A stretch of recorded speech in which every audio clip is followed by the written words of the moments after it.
All right, thanks everybody for joining me today to talk about the Leash Reactivity Blueprint. So we're going to talk about what is a reactive dog.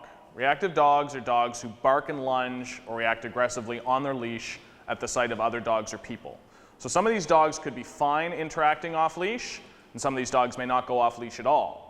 And reactivity, though, is usually a more common term when we have dogs whose behavior is only really concerning on their leash. So that's really what we're referring to when we talk about reactivity maybe versus aggression.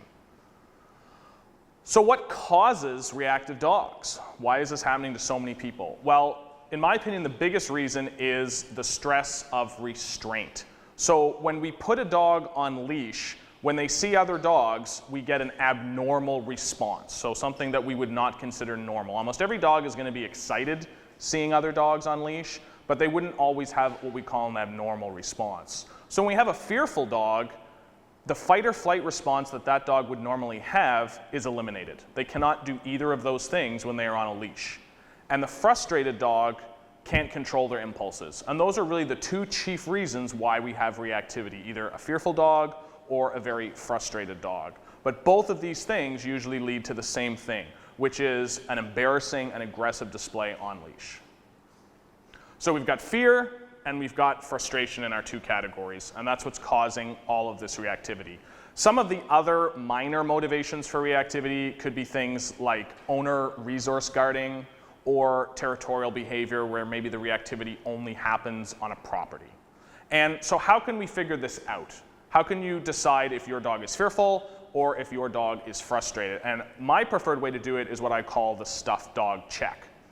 And so we're going to bring in a stuffed dog and we are going to let the dog react at the stuffed dog. And when the dog is in reactive mode, we are going to drop the leash. And we are going to assess basically what the dog does. If your dog is really fearful, then they are not going to approach the dog. If they rush right up to the dog, then they're likely more frustrated, or they might be a very rude dog. And you might get dogs that are a combination of the two. So they may slowly approach the dog and finally get right up to the dog, but it's going to give you an indication of, is this dog a serious aggression problem? So if you have a serious aggression problem, generally you're going to have a dog who charges the dog, they might attack the dog, or they might get right up to the dog, and if you move the stuffed dog a little bit, you may see the dog bite at the dog even with the slightest movement. So that can indicate that you might have a dog who has a much more serious issue with reactivity, and working with that dog, you're going to be much more careful. So we need to determine how severe is the reactivity if we're going to work with it. And the first question is, at what distance does the dog react? If you have a dog who is going to react at other dogs at 250 feet away, that's going to be much, much harder for a trainer to work with versus a dog who maybe can focus at a shorter distance. Is it all types of dogs? So some reactive dogs don't like little dogs. They've had a bad experience with German Shepherds, and so maybe they only react to those types of dogs. And the other question is the dog social off leash? Is this a dog who does interact with other dogs, but when they're on leash, they're a maniac? Or are they dogs that we never allow them around other dogs? And how responsive is the dog to training? Is this a dog that has a good training history? You would consider the dog easily trainable? Or is this the type of dog that has a really hard time focusing on almost anything? And so if we have extremely severe cases, we are generally going to have to talk to a veterinarian and maybe consider medication. And we will talk more about that later on. So we have four basic quadrants to reactivity. These four quadrants all intersect and contribute to a reactive dog. And that is the lifestyle of the dog, the rehearsal practice, the handling, and the training of the dog. And all of these four things contribute to how reactive a dog will be. So the first thing we're going to talk about is the life of the dog and what contributes in the dog's lifestyle to being reactive. So confinement. This is a big, big problem in our society. We need our dogs to be included in our daily life. And this is happening less and less in our society. And this is, in my opinion, a chief reason why we have so much reactivity, is that dogs are not being included anymore in our life. Dogs need to be exposed to a lot more than just being at our house, maybe going to a dog daycare and going to a dog park. So we've got to get them out. And one of the biggest problems we have is that crate training has gone way too far in our society. And a lot of dog owners believe that their dogs are actually den animals. And we know that this isn't true. And dogs don't belong in a cage. They're not a canary. That's not where they belong. So if we have dogs that are spending, let's say, 16 hours in a crate, it's pretty understandable that they're going to be really, really frustrated. And so we need to try to look at getting away from crates, especially when our dogs are through the initial puppy stages. So in my opinion, around 6 months of age, we should be able to get rid of those crates. And if we have dogs that are in crates and are only allowed to leash walk, it's pretty understandable that those are going to be very frustrated animals. So how can we deal with that? Most people that are putting their dogs in crates are not doing it because they want to, but they're doing it out of a sense of need. And usually that need is to suppress house destruction. And so that is the biggest reason why dogs end up in crates. And so one of the ways we can fix that is people need to be providing lots of enrichment opportunities for their dogs. So I recommend about 4 to 6 different food delivery toys, and that's how all dogs get their meals. So they should get used to enriching themselves when they are alone. You also want to make sure that your dog is getting out more. So we want to make sure they're going to your friends' houses. You're finding shops that you can take your dog into. You're going to different parks. So your dog is getting a lot of enrichment and stimulation. And you also want to make sure that you've looked at the life of your dog in terms of exercise. So if you have a high energy breed, maybe you are going to need a doggy daycare in order to keep that dog's mental and physical exercise up. High energy, smart breeds are not going to do well in a crate, and that is going to lead to reactivity. So we've got to get these dogs out of crates. And if you have a separation problem, if you feel your dog cannot be left alone, then that is a separate issue that we want to address. We don't want to try to solve separation anxiety by simply putting dogs in crates. Those behavior problems and that anxiety is going to manifest in other ways, and it's going to manifest in stress that will probably lead to reactivity as well. So we've got to teach dogs to be alone, we've got to meet their exercise needs, and that will go a long way to helping our reactive dogs. The next thing we have to consider is, can nutrition be affecting reactive and aggressive behavior? And I don't have a great answer to that, but I'm going to pose a few questions. So what role is high glycemic foods playing on our dogs? And what effect is high sugar having on our dogs? Because the predominant ingredients in pet foods in these days is high sugar ingredients like potatoes, like corn. And that is actually the chief ingredient worldwide in pet foods, which is corn. And is that the right thing to be feeding a dog, especially when that may be comprising 60, 70, 80% of that dog's entire nutritional intake? And so is that the best ingredient? And what we are seeing more and more with trainers is that they are seeing an impact that these low quality kibbles are having on our dog's behavior. We're seeing dogs who are hungry. We're seeing dogs who are scavenging for food more. They have disinterest in feeding time. And they have poor physical health. They have flaky skin. They don't have any energy. And I think it's pretty obvious that a healthy diet leads to a healthy mind. And nobody would say that you should live on a McDonald's diet. And that is going to affect your behavior. So we don't have great science on how certain diets might affect reactivity especially, but I think we need to ask and consider these questions on, are these ingredients and are these diets the right thing for our dogs? My solution would be that I would feed a species-appropriate diet that is much higher in meat, and I think that is a good solution for basically any dog. The other thing we have to consider is our dog's breed, and especially our dog's genetic history.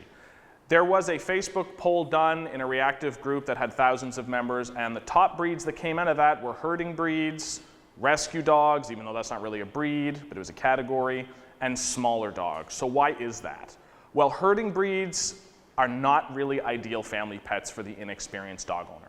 These are breeds that need to control things, they need to be involved in changes in their environments, and so it is very hard for those breeds to simply just let them go and pass those changes by. So those breeds need early training if you're going to teach them that. With rescue dogs, we generally have lots of confinement, possibly in a shelter. We have usually no early training because most of our rescue dogs end up at adolescent stages when they're in shelters. And they may have had a frustrating lifestyle with an owner who didn't really pay much attention to them. And with smaller dogs, we usually have a total lack of training. And we have owners who find it much easier to manipulate that behavior. It's much easier to leash correct or to simply manage a small dog who is reactive.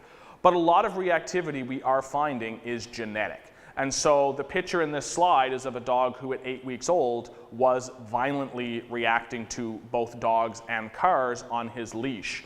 And as he progressed in age and they talked to the breeder, found out that 5 of his 6 litter mates had been returned to the breeder for reactivity. And so there's clearly a genetic component to this as well that we need to understand. And most of the dogs, at least 2 or 3 of the dogs you're going to see in this video, in my opinion, have a strong genetic component to their reactivity. And the other thing we want to consider as well is that these are not dogs that should be being bred. And so if we have breeders out there, we really want them to consider that if you see reactivity, maybe that should be a disqualifying factor for breeding as well.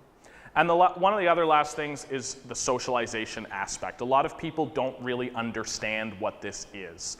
I have a lot of people who will call me for socialization classes and they'll say, well, I don't need dog socialization, I have another dog. And so they don't realize that you have to try to meet hundreds of people and dogs if you want to have a well-socialized dog, and that socialization is not simply exposure. Socialization is a good experience that is gradual and that we pair with rewards. So taking a dog into a mall and getting them overwhelmed by all the people that want to see them may actually sensitize the dog, not socialize the dog.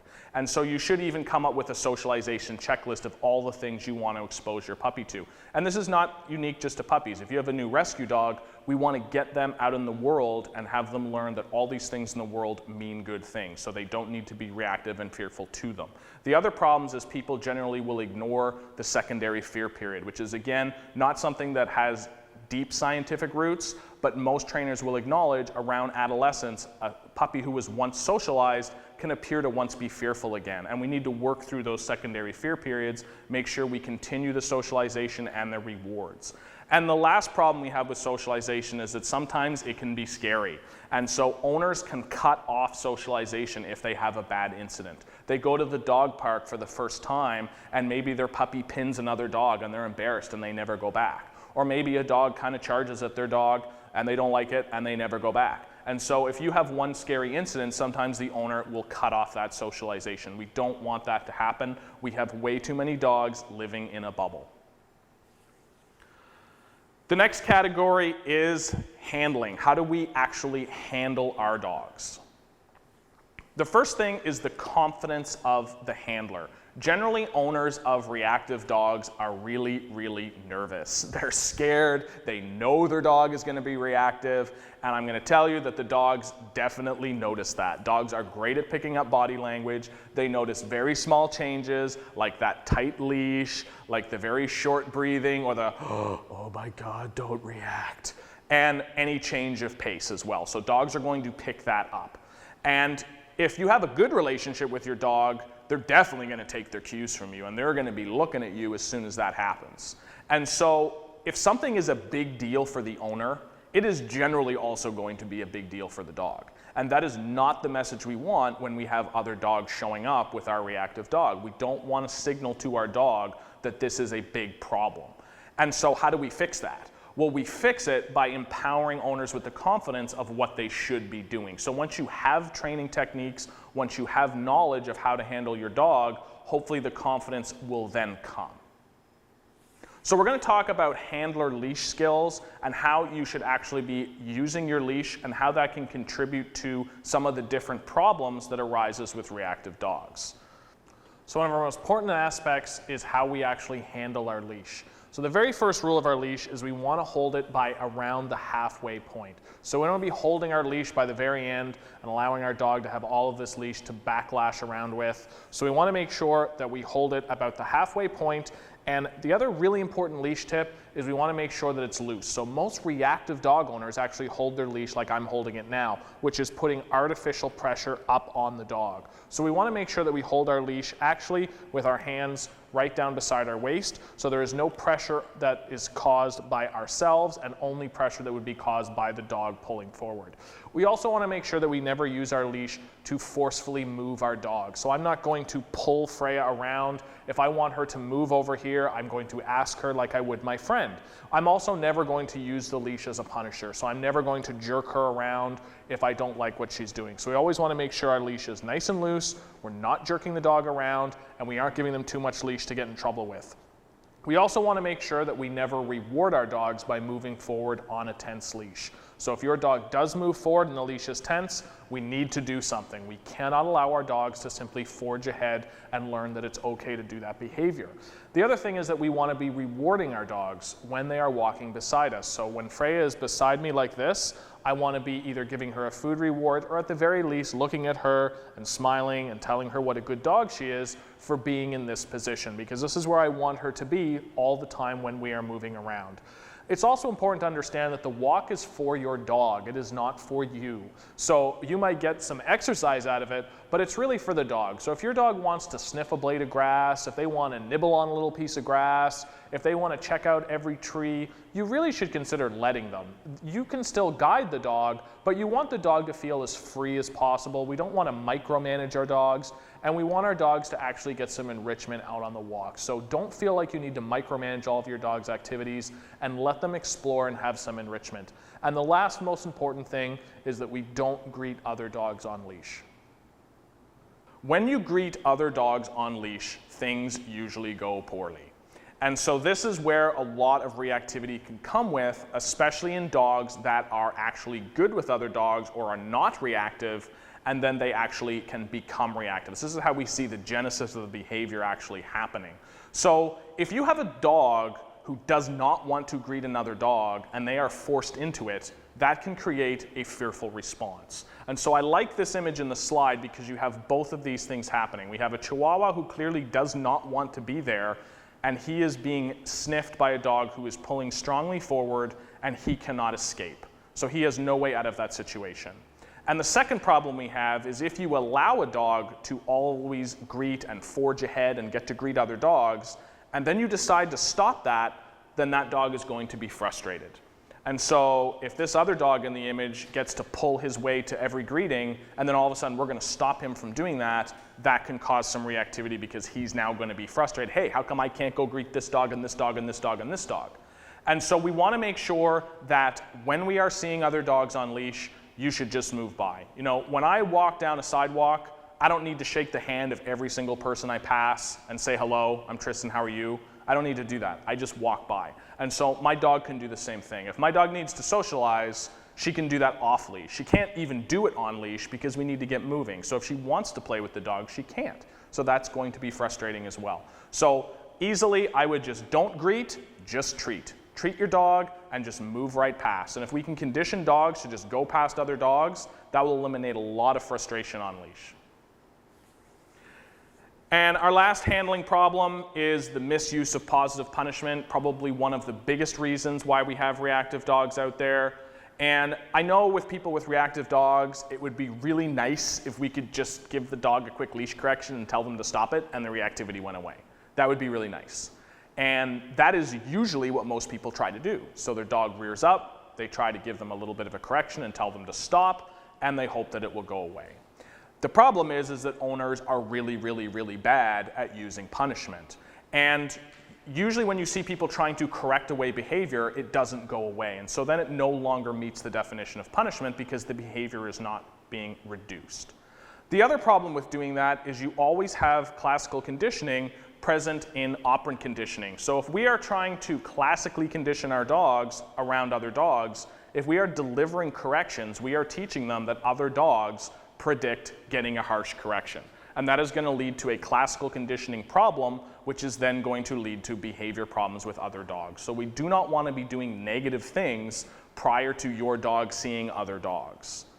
And if you use your leash as a punisher, you are instantly going to create a dog who is stressful on leash. And our goal with reactive dogs is to never cause stress. And so any type of punishment, especially when a dog is on leash and they cannot escape, is going to be incredibly stressful for that animal.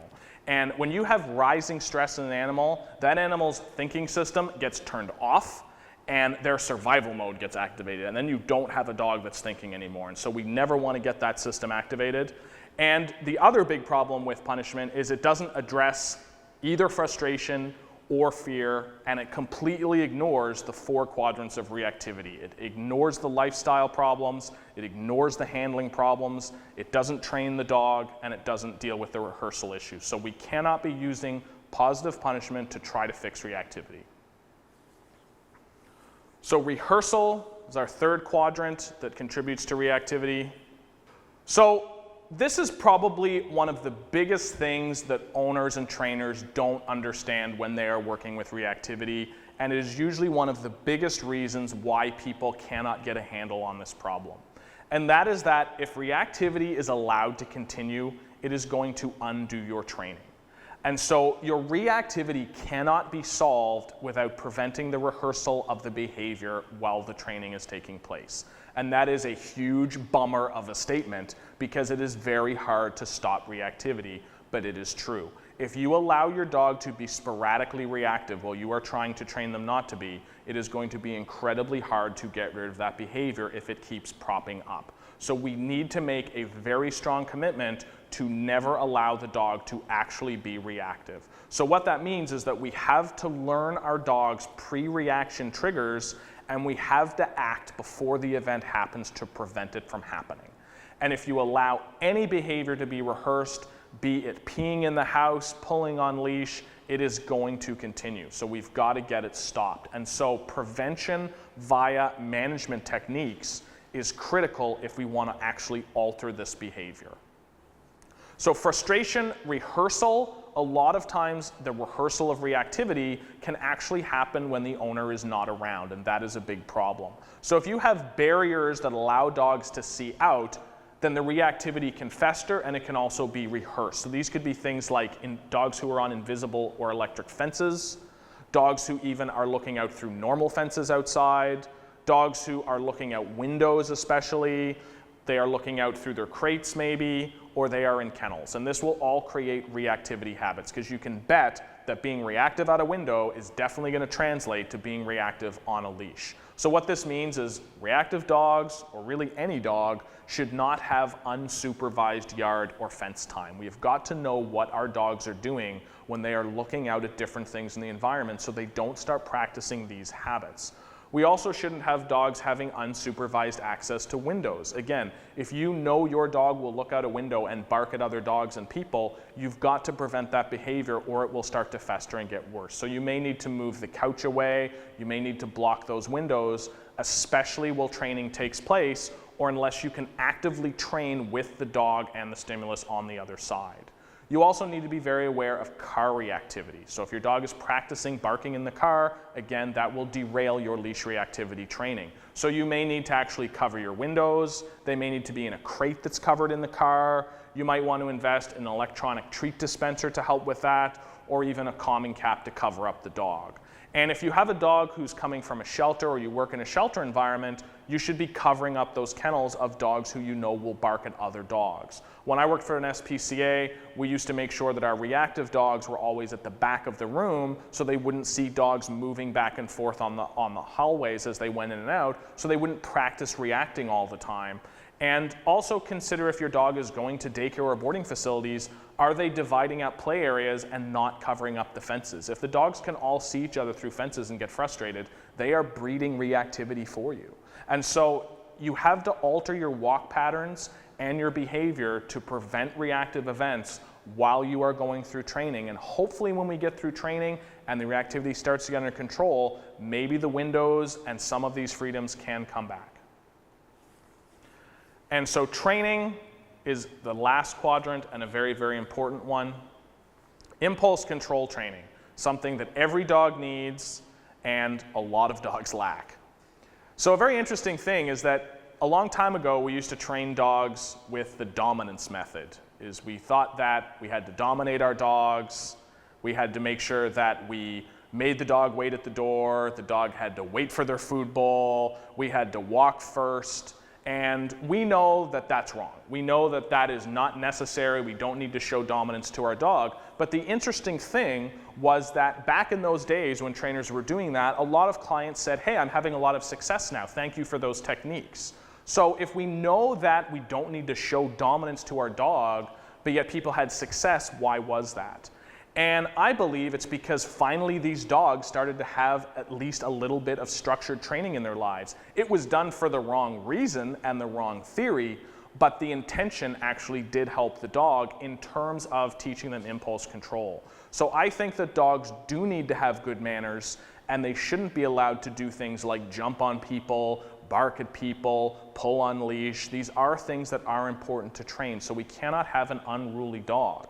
So if we have dogs that can just do whatever they want, and then we take it away from them suddenly, that's going to create a lot of frustration. So we cannot allow that to happen. We've got to have a well-trained dog. And what we want to do when we train a dog, the best way to train a dog is to have the dog be choosing to do those things. So I want my dog's choice, if he wants something, to actually be, hey, I'm going to wait for this. I'm going to look to my owner and defer to my owner because that is my strategy for getting things. So my dog loves to beg. She's really good at it. But the way she begs is to sit and wait silently. That is her strategy. It's a selfish strategy. She's not doing it for my benefit because she's a trained dog. She's doing it because she's a hungry dog that knows that if she sits and waits, she's going to get the last piece of supper. But that's perfectly fine with me because that gives me the behaviors that I want, but it also gives her the outcome that she wants. And so that is what good impulse control training is. So some of the exercises you can look at for good impulse control training is things like sitting to say please, so making sure that dogs are always sitting when they get something. Things like the treat, toss, leave it, which we're going to do later on. Waiting at the door or waiting at food bowls, not because we need to show dominance, but because we want to have a dog who can control their impulses instead of always lunging and trying to take everything. We also want to have a good stay behavior, again, not because we necessarily need a dog to be able to do a stay, but because we want a dog to know that waiting for things is a good strategy for them, and we need a good history of that. The Karen overall relaxation protocol is something excellent people can look up and work on with their dog. And also any type of pre-mat exercise, which we will show later on, where the dog learns my good behavior is linked to things that I want to do. So it always becomes the dog's idea. Loose leash training is a lost art in our society right now.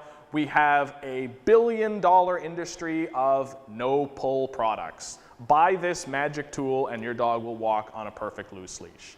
And so we see them everywhere, from head collars to prong collars to front clip harnesses to leashes that wrap around all the dog's legs. And so we have this explosion of people who are not loose leash training their dog. And the unfortunate thing is that almost all of these products create a little bit of stress in the dog because we haven't taught them how to accept loose leash walking. We have just enforced our control upon them. So when we force control on a dog, it doesn't teach them how to actually accept that. And so if your dog does not understand leash rules, that is going to contribute especially to their frustration and maybe even their fear. If you are a very poor handler, a dog is not going to want you having control of them because they are going to be afraid of that. And so if dogs don't see the leash as a mental barrier and just a physical one, they're going to attempt to pull through it. So if we haven't taught dogs to actually watch us and watch where we're going, and we just use physical controls, that's going to be frustrating. And how you handle that leash is going to lead to a huge reason why you may have a reactive dog. And if your dog cannot walk on a loose leash without distractions, it's very difficult to expect that they are then going to behave themselves when there are high-level distractions around. Relaxation training, mat work. I like to use mats when I work with reactive dogs because a lot of reactive dogs have an inability to settle down. So my dog is lying down beside me now. That is what she does when she realizes that I am not doing anything. So I'm standing here, so she is just going to lie down. For a lot of reactive dogs, they can't do that. They would cry, they would whine, they would pace. So we have to teach them how to relax. So using a mat and rewarding a dog for lying down on the mat can be a great way to have an object that the dog is used to relaxing on. So if they come into a foreign environment, especially like a reactive training class, we can bring the mat out, the dog has an association with relaxing on it, we can heavily reward them for that, and we can start to build a behavior of actually lying down and relaxing. So eventually, once your dog gets really good at that, we can take the mat away, and hopefully you have a dog who is a lot better at being relaxed. We can also teach them games that focus on relaxation, where they earn a reward by simply doing nothing. So if your dog is relaxing, is just laying there, is just sitting there, that is what's going to earn them the reward, not a complicated trick or a big operant behavior, but simply relaxing. And so Dr. Karen Overall's protocol is great for that, but we have to understand that settling down is a skill. With new puppies, usually the hardest thing to teach them is a down. They don't want to lie down. They go down, they pop right back up because they don't want to miss anything. So that's the same thing with reactive dogs, is they don't want to lie down. They want to be up and orientating and seeing what's going on in their environment, and that's something that they need to learn not to do. So some of the management skills, and again, these are skills that we use to stop the reactivity. These are not skills that are going to train the dog not to be reactive, but they are skills we use in place of the dog becoming reactive. So if your dog is about to become reactive, we try to do these things so they don't do that. So the first thing our dogs need is name training. Your dog has to know their name. They have to know to orientate to their handler. And so we need a dog who will orientate when we say their name, because we want to have a tool to try to pull those dogs' eyes back to us, especially in an emergency. Another great one is the find it. This is where we are going to toss some treats, and the dogs are going to go hunting for those treats, and we are going to use that in the event of a dog showing up unexpectedly, and we will show that later. And also the 180-degree turn. One of the first things I train any reactive dog I'm working with, be it car reactivity, dog reactivity, I need to have a dog that if I get into trouble and we need to get out of there in a hurry, the dog has practiced that. And dogs, we don't want them to be whoa, whoa, whoa, whoa, whoa, as we are pulling them away. We want them to actually turn and go with us. And so dogs need to learn that, and they need to practice it. And positive conditioning is the final thing that most dogs lack in training, and that is making sure that we are pairing good things with all of the reactive stimulus that are showing up in our environment. So we are going to change their association by pairing the thing they don't like, are fearful of, or are frustrated with something they really, really like. And this is what most people do when they have reactive dogs or aggressive dogs, so most people will try to do this, but it is a very complicated thing to do properly. But a nice thing is we should also be doing this as a preventative. So everybody who has a new dog, especially a new rescue dog or a new puppy, should be doing this right away. And simply all we're going to do, as soon as our dog sees something on leash, could be a cat, a dog, or a person, we are going to reward them immediately. We are going to keep doing that.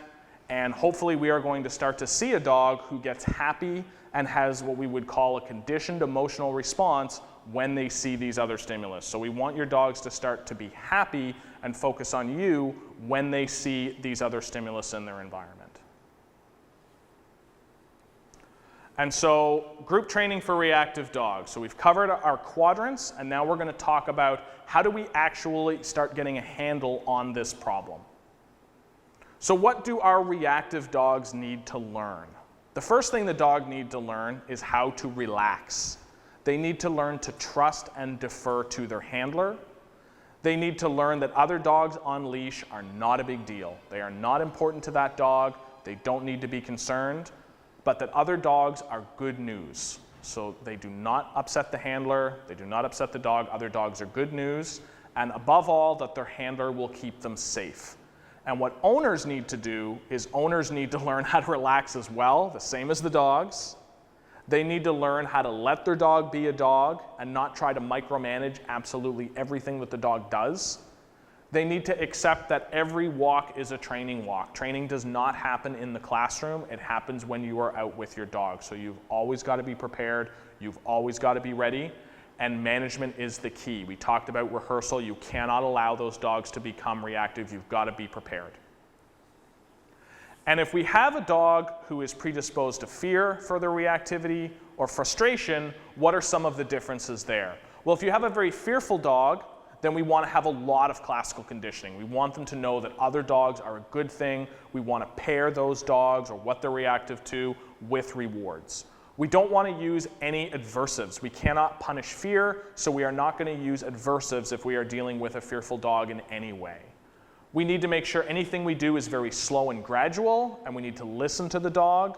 And we also want to make sure that the training is consistent and there's good handling, and that we try to boost these dogs' confidence. So training will help boost these dogs' confidence. If we have a frustrated dog, we may need to focus a little bit more on things like exercise, on adjusting the lifestyle. Maybe this is a dog that's spending too much in a crate. maybe he's not getting out enough. These dogs also generally need control exercises, so they need to learn to deal with their impulse. So they may need more of a strong focus on loose leash walking. And we may actually use a little bit of punishment, especially negative punishment. If this dog is forging ahead to try to get to other dogs, maybe they need to learn that that's not acceptable behavior, and we're going to turn them around. So that is something we may do with a frustrated dog, but we wouldn't do with a fearful dog. So when we do group training for our reactive dogs, we have to get dogs to practice being around other dogs and not being reactive. So we need to have the absence of the behavior. And so when we have slow, continued exposure to other dogs mixed with rewards, we can reduce and hopefully alter the reactive behavior. But we shouldn't really get to that until we've taken our dog through the 4 quadrants and understood what improvements we can make there before we kind of jump on our horse and start getting out with other dogs and trying to do our conditioning work. We've got to address the background behaviors and the background issues before we can just jump into something like a reactive dog class or just working on the behavior. So our training plan, we're going to have our 4 quadrants addressed. Look at your lifestyle, your rehearsal, your training, and your handling abilities. Then we're going to work on the handler's timing with rewards. We've got to turn our handlers into good dog trainers. And then we are going to practice seeing and moving with other dogs, doing different reactivity situations. So we've got to get these dogs out with other dogs, moving around as they would in real life, and practice not being reactive.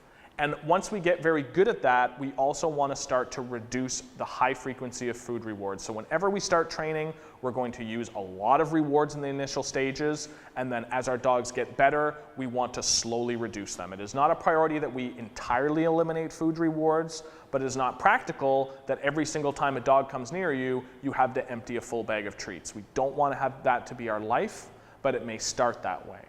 So when we are teaching a class with a group of reactive dogs, we are generally going to use barriers because we want our dogs to be relaxed when the handler is listening to a trainer or when they can't totally focus on their dogs. So we want to have the dogs as relaxed as possible, generally behind a barrier. When I do a group class, generally it follows a 7-week progression.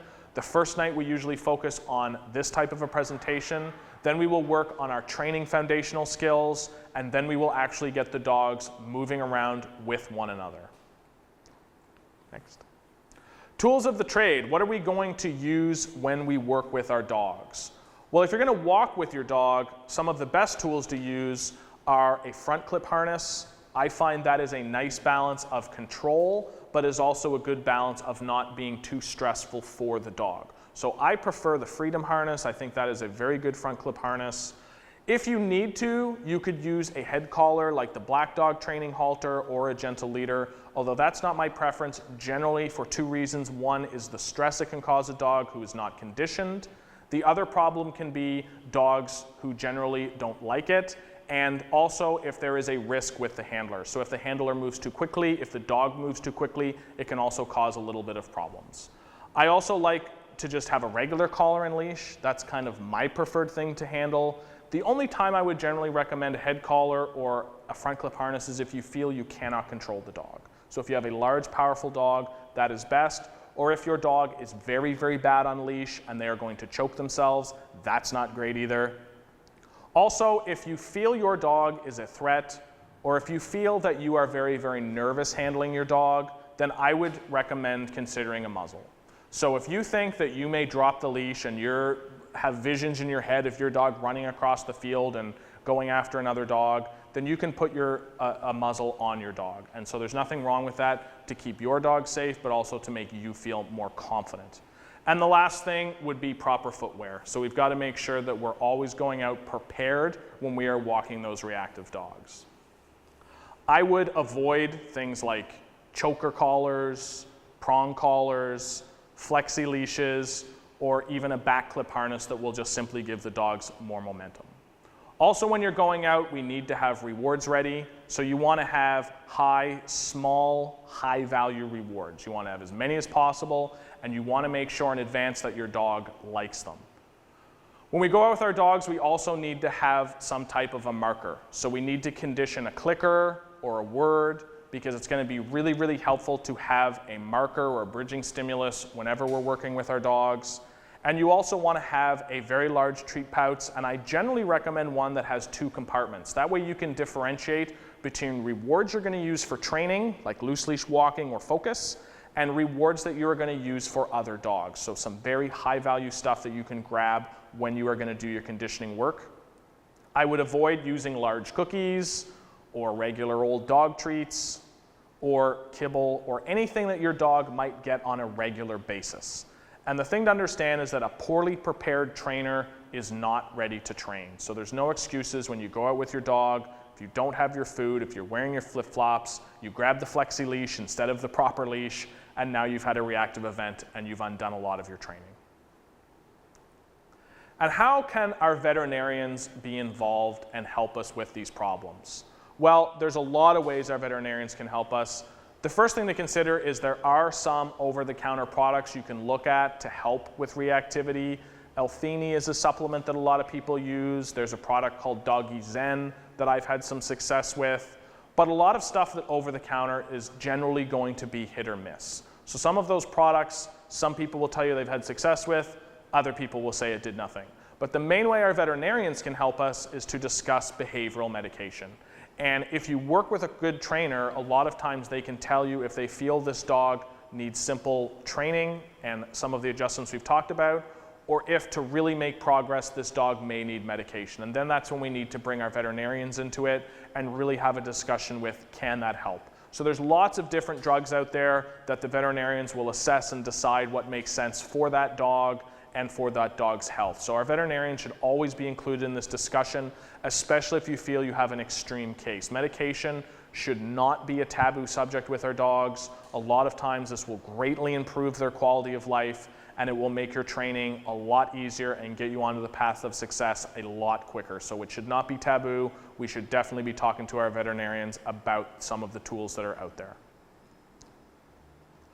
So reaction rehabilitation, the key concepts. The biggest thing we need to know about reactivity is that when you're doing it, all efforts have to be made to prevent the dog from exhibiting the behavior. So we've hammered that home a number of times because it is so important. But the other thing to realize is that all your training occurs sub-threshold.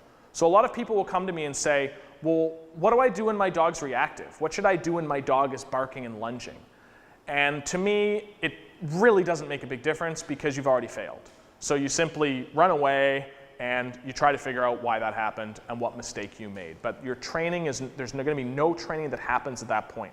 All of your training has to happen before your dog becomes reactive, because we have to try to replace that behavior with something else. So if your dog goes over threshold, all you can do is simply try to get away. And the unfortunate thing is a lot of times if your dog does have a reactive event, it will stay with them, and you will then find that they may be more reactive for the next little while until the stress kind of gets out of their body. So a lot of times a reactive event can also set back your training, sometimes for the rest of the day. So how do we really tackle reactivity? To me, the main way we fix this is through counter conditioning and desensitization. This is the 2 big tools we have in our toolbox to tackle this problem. And so what does that actually mean when we say those words? So with classical conditioning, we have creating an association between the stimuli. So we pair a high value reward with the presence of other dogs. And we try to get that message that other dogs predict this. And that is not something that the dog even necessarily thinks about. It is an unconscious event. So the dog sees the dog and instantly thinks, yes, something good is going to happen to me. So this does a couple of things for us. The first is that the emotional state of the dog is going to improve because the frustrating or the scary thing is now predictive of something good for the dog. The other thing it does is that it also rewards the operant behavior that the dog is performing. So we reward the under threshold response, and so we keep the brain in thinking mode. So when we deliver that reward, we're also rewarding the behavior the dog is doing, which is hopefully an under threshold response. And so when we start this, the big key is that we have to start at a non-reactive distance, and that's when we have to gradually decrease our distances. So counter conditioning 101, this is how we actually do it when the dogs show up. So your dog notices the other dog, you immediately set off your marker, your clicker, your word, as soon as the dog sees the other dog, and then you are going to reward them with high value food. That is generally the easiest thing versus toys or praise. So I would use high value food as soon as they see them. That process is going to continue over and over. So your dog sees the other dog, you mark and reward. They see the other dog, you mark and reward. You do that enough times, and then you can start to delay. So you are going to let your dog see the other dog. You should delay for no more than 3 seconds and see if your dog will look to you to say, hey, where's my reward? I've seen the other dog. And then you go ahead and you reward that behavior. And that's when we have a dog who then engages with the target and then chooses to disengage for a reward. And that becomes our level 2 behavior, where now the dog will look at it and then look back to the handler. And that's where we're going for. You may need to jump between rewarding for looks and allowing the 3 seconds to go by, depending on how intense it is, how much the distance is decreasing, but that is generally how we do that. Once the dog can look at the dog and disengage, only then can we consider doing operant behaviors. So if your dog is staring at another dog and fixating, that is not the time to say sit, or even necessarily the time to say their name, because they are generally not going to respond to those things if they are fixating and if they are stressed out. So we've got to get the dog to be able to disengage first. And 3 seconds is generally as long as we want to wait, because if your dog goes longer than that staring at something, they are generally then going to react to it. So that's when you need to just simply mark the under threshold response, because your dog hasn't reacted yet, and try to get that reward out there. And if your dog still is fixating, you might need to look at a management technique or simply getting out of that situation before your dog becomes reactive. So once we have a dog who can disengage from the target, we can say something to them, maybe sit, maybe heel, maybe let's go. Then we can start to increase the distance and see if our dogs can then do that same pattern of behaviors with dogs who are a little closer or dogs who maybe are a little more distracting. And so anytime our dogs go over threshold, all we should do is use a management technique to get out of there and then increase the distance back again while we go back to our training. Now, this is not new to some people. A lot of people have heard about counter conditioning and desensitization, but a lot of people get it wrong. And these are some of the most common mistakes people make. A lot of times they use low value rewards. They use the same rewards that their dog has had in training classes, that they give them for coming in for a pee from the night, just treats the dog gets all the time. So we don't want to do that. We want to only use super, super high value rewards. A lot of times in my reactive classes, we can't even use dog treats. We've got to go to the grocery store and get something really, really high value. The tricky trainer treats off the shelf at the pet store are not going to cut it for some of these dogs. So we want to get something very, very high value that the dog really likes, and they only get access to it when we're doing that training. The other big, big problem that owners make is they telegraph their conditioning. And so they don't actually do the classical conditioning that they're hoping to do. And this is one of the hardest things, because a lot of owners have a hard time using their marker and not telegraphing their rewards. So if your dog is walking with you and you see the dog and you start reaching into that treat pouch and your dog notices that, you have not conditioned your dog if they have not noticed the other dog first. So we need to let the dog see the other dog, use our marker, and then present the reward. We don't want to have the treat already in our hand or be fidgeting with our pockets and have our dogs noticing that, because then they are not pairing the stimulus with what we want them to be conditioned with, and that is a big problem. So we've got to have a marker, and we cannot touch those rewards until the dog has noticed the other dog. We also have to eliminate opportunities for that same reward. So again, you shouldn't be giving that treat for other behaviors. So if your dog is heeling very nicely beside you, I would not give the same reward as when they notice another dog. I would give them something a little bit lesser. So that's why having a couple different things in your pouch that you can access is very helpful. And probably the biggest thing I have problems with is extinction. So this is other family members not helping you. And again, I am the bearer of bad news that if your husband, and it's usually the husbands, or the spouse will not help you and will not take those rewards on the walk and will allow the dog to be reactive and allows that dog to rehearse it, your training is going to get derailed. So we've got to have everybody involved doing the same thing if we want to get a handle on reactivity. So we cannot allow the training to not be happening, again, especially while we are in the throngs of training. Maybe your husband can handle the dog later on when you fixed him, and then he won't need to take the treats, but that can't be happening while you are still going through things. And the last one is poor execution. So doing this is not easy. It may sound easy, but when you have a big giant dog and there's dogs all over the place and he's pulling and you're nervous, it gets very difficult. So a lot of times owners need to practice because they are too slow. They drop their clicker, they can't get their pouch fast enough, they drop their pouch. So we want to get them quick, you gotta be fast. We also don't want owners who are too stingy. There was a study done a little while ago between watching dog trainers and watching dog owners train their dogs, and that was one of the big things that it found was that owners tend to be stingy. They don't want to give a lot of rewards. There's a stigma that my dog shouldn't be getting too many treats, but you've got to give lots and lots of rewards to really encourage that behavior. And the last problem is usually this is tried at the wrong distance. So if your dog is already over threshold, is already fixating, nothing is working, it is not time to try to do counter conditioning. It is time to run and use management techniques if you were caught unprepared. So is there a role for punishment at all? And I think there might be a very, very tiny one, but we have to be very, very careful if we are going to do that. I believe if you have a great relationship with your dog, it is appropriate to communicate to them that you are not happy with their behavior. And it has to be limited only to the behavior in that moment. And so first of all, your dog has to actually care what you think. So you have to have an actual relationship with your dog.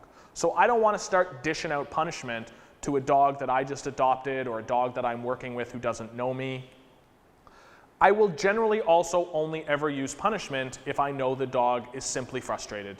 He's got poor manners, he's just a bit of a jerk, but I would never do that with a dog whose behavior is being done out of fear, because we have to do a lot of classical conditioning before we can ever start worrying about that. And we can never deliver a scary or a hurtful or a painful punishment. So we are never going to condone that. And if you are going to ever use it, you have to make sure that your ratio of reward to punishment should probably be somewhere of 20 to 1. So if you're just going to punish, punish, punish, punish, your dog's going to get incredibly frustrated, he's going to tune out, it can lead to aggression, and you're going to go nowhere. So you've got to have all of these other things in place before you can just start doling out any types of punishment. And the dog should have an understanding of what's expected. So they should actually understand what is going on. And the type of punishment that I would generally use is either a very quick verbal correction. If I see them kind of rearing up, I might say their name to get them to focus on me. And I might use a form of negative punishment in turning the dog around. So if I have a dog who forges ahead to try to greet another dog, as soon as he forges ahead, I'm going to turn that dog around and say, nope, if you forge, you are going away from that dog. And that can be a very effective punishment for a frustrated dog, but we still need to do other things. But we shouldn't be afraid to every once in a while say to our dogs, this is not an acceptable behavior, I don't want you to do this. Oh, and now that you're doing something else, you're going to get tons of rewards for that, but we have to be very careful. So some of the group exercises that we're going to do with reactive dogs when they are with other dogs is things like walking towards each other and turning. So this is one of the hardest exercises to do with a reactive dog. You can get into all kinds of trouble because it is very, very hard, because this is the thing that people want. People want to be able to walk down a sidewalk with a dog coming towards them, and they want to be able to walk past them without their dog becoming reactive. So this is generally the last exercise we are going to do, where we are going to have two reactive dogs walking towards one another. We are going to be rewarding them and encouraging them to disengage, and then we are going to turn away and walk past one another. So generally the trainer will call that off, and you will see that a little bit later. We're also going to do 90-degree angle walks, where two dogs are going to walk towards each other like this, and then they're going to back away. So they're going to get closer and closer to one another, and then they are going to back away. So again, they have to accept they're not going to greet the dog, they are going to get closer to the dog, but they are still not to be reactive. And the final one we will do is parallel walking, because we want dogs to be able to walk around one another without being reactive. So our goal is always to start very small. We want to work incrementally towards decreasing the distance and also possibly increasing distractions and speed. So we may start off slowly. We may even get dogs running past other dogs to again make sure they know they are still not to be reactive when that happens. But the thing to understand about working with reactive dogs more than anything is that mistakes are going to happen. So as much as I have hammered on rehearsal and not allowing reactive events to happen, they are going to happen. But that is life. So we have to accept the mistakes we're going to make, but we have to actually go at the problem. So we have to really try and solve this problem, but we have to be as careful as we can to not allow those mistakes to happen. But when they do, and they will happen, we simply learn from them and we adjust our plan. So that's everything. Now we're going to work with some dogs. So here we are. We have our dogs in place.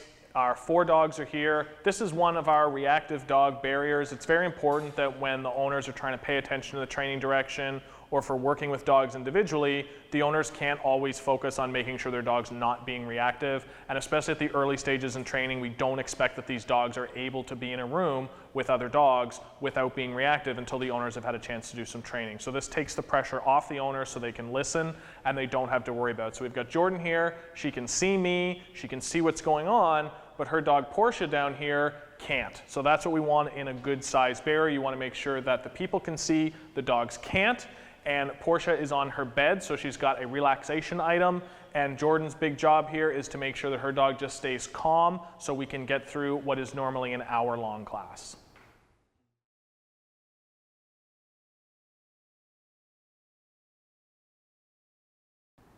So this is our stuffed dog check. This is done for a number of reasons. Number one is we want to try and assess, is this dog fearful or is this dog frustrated? And this will usually tell us. The other thing this allows us to do is to test a reactive dog who may not have a history. So if we have a shelter dog or someone who just adopted an unknown dog who is reactive, this allows them to see what would the dog do should they actually get up to a dog. So we can use the stuffed dog because it's very safe, it doesn't put stress on a real dog, and it allows the dog to actually approach. Generally, you will get a couple of responses. You will get a dog who is fearful, who will not want to approach. You will get a frustrated dog, possibly rush the dog, or you may get a combination of those two, or you may actually see a serious aggressive incident where the dog actually charges the stuffed dog and either attacks it, knocks it over, or pins it, or hard stares at it. So we want to see what that is. It's also a way to help teach owners that reactivity is not about things like dominance or something that they may have a misinformation about, because a lot of times very aggressive looking behaviors on leash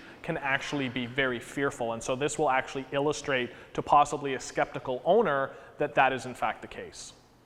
So we're going to try Berlin on a stuffed dog test, see what her reaction is to this dog.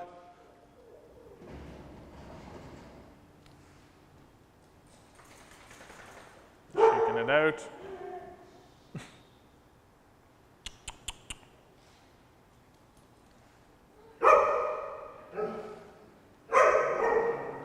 Let her go.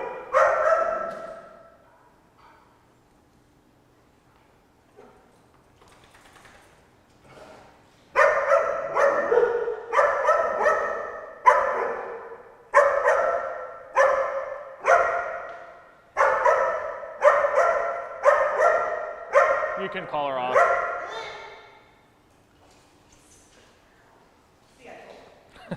So what we saw, and it might be hard for the cameras to see this, but she was actually kind of frothing a little bit, and she did a lot of shaking.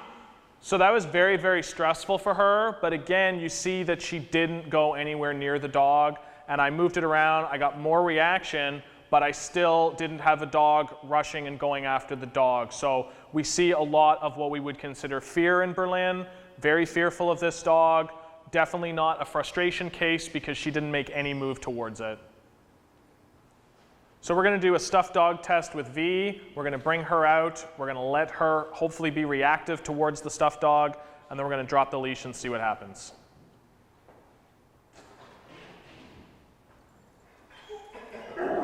Drop it.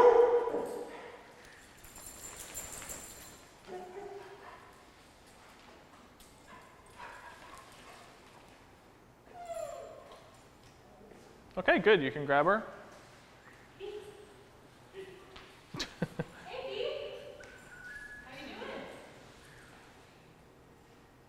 So that was interesting. So you saw initially when she came out, she did a very quick stress shake. She looked at the dog and she did react, but then when the leash was dropped, she actually went over to a different human in the room and she kind of came over to the dog secondary. So she did react, but really didn't have a huge amount of interest in actually going over and seeing what the dog was about.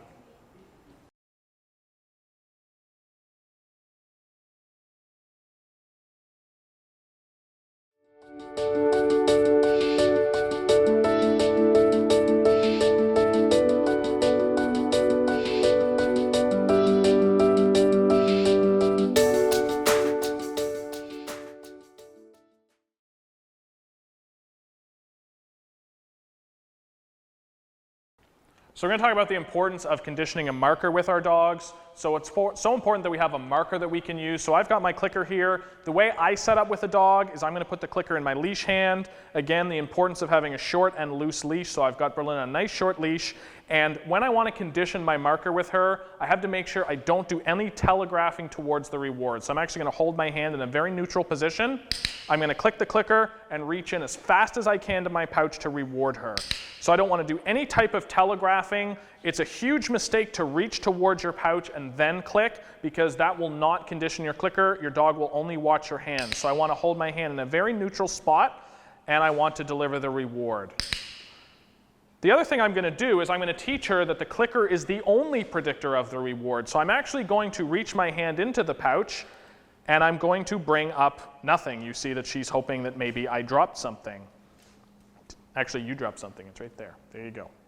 So I'm going to reach into my pouch and give her nothing. I'm going to reach in again. You see she's looking at it, and I'm going to bring out nothing. And then I'm going to hold my hand in a neutral spot, click, and then I reward. And you can see that she's actually brightening up and getting very excited when she hears the clicker.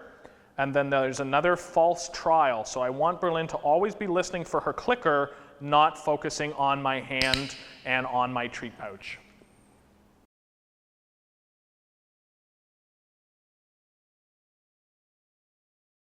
So this is going to be one of our management tools, which is the Find It. So when we have a dog pop out unexpectedly, we want to be able to get our dog's eyes downwards. We also want to make sure our dog has a good experience. So we want to make sure that it's not a negative, that we don't draw too much attention to the dog, but the dog has a good experience, but we keep them moving and hopefully get out of the situation. So with this particular exercise, I'm not going to use a marker because there's no behavior I actually want to mark. I just want to get the dog's head down and I want to keep moving. So the tips to this exercise is to make sure that you are in motion the whole time you do it, that your dog's head stays down, and that also your dog doesn't miss the treat. So when we toss and say find it, we want to make sure the dog doesn't miss it and the dog doesn't have too far to go. So I'm going to try and move and do that at the same time. Portia, find it.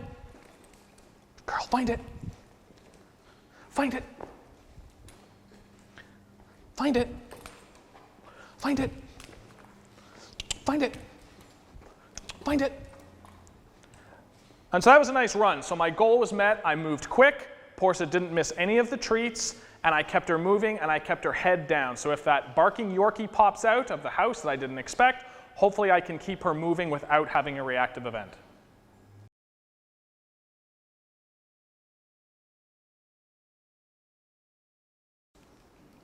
So this is going to be our 180-degree turn. So all this is making sure that our dog is familiar with a very, very quick movement. So again, Lucy's very, very excited, but I want to make sure that I've got my leash in the right spot. I've got a nice loose leash. I'm not putting too much pressure on it, and we are going to start walking.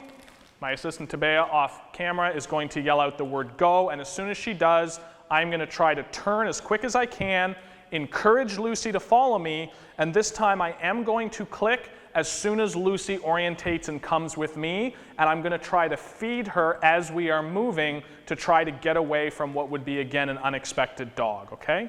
Let's go. Go. Lucy, come on, come on. Good girl. So we'll try that again. girl. And one more nice one. Lucy, come on. Good girl. There we go. So we're going to do the 180-degree turn again with V. She's a little agitated here, so it's going to be a good indication of how difficult this can be when your dog does sense that there's something going on. So we're going to go ahead and try this again. You know, honey. Good girl.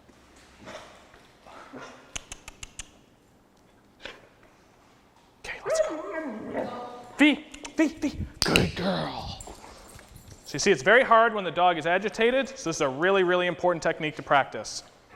V, V, V. Good job. Good job.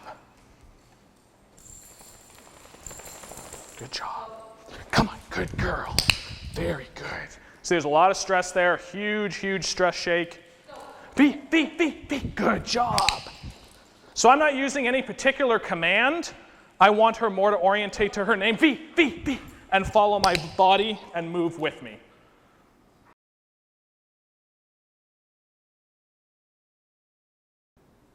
So this is a little bit of mat work, so we want to make sure that dogs that are reactive can be taught to settle down and relax, especially when they're in a strange environment. So Berlin is not the type of dog that's just going to lie down and relax, so we brought an object that she is used to relaxing on. So we can take some rewards, and we're going to put them right onto that object so she has a good experience with it if it's something she's never had, and then we can lure her into a down and reward her for that. If she stays there, we're going to reward that even more.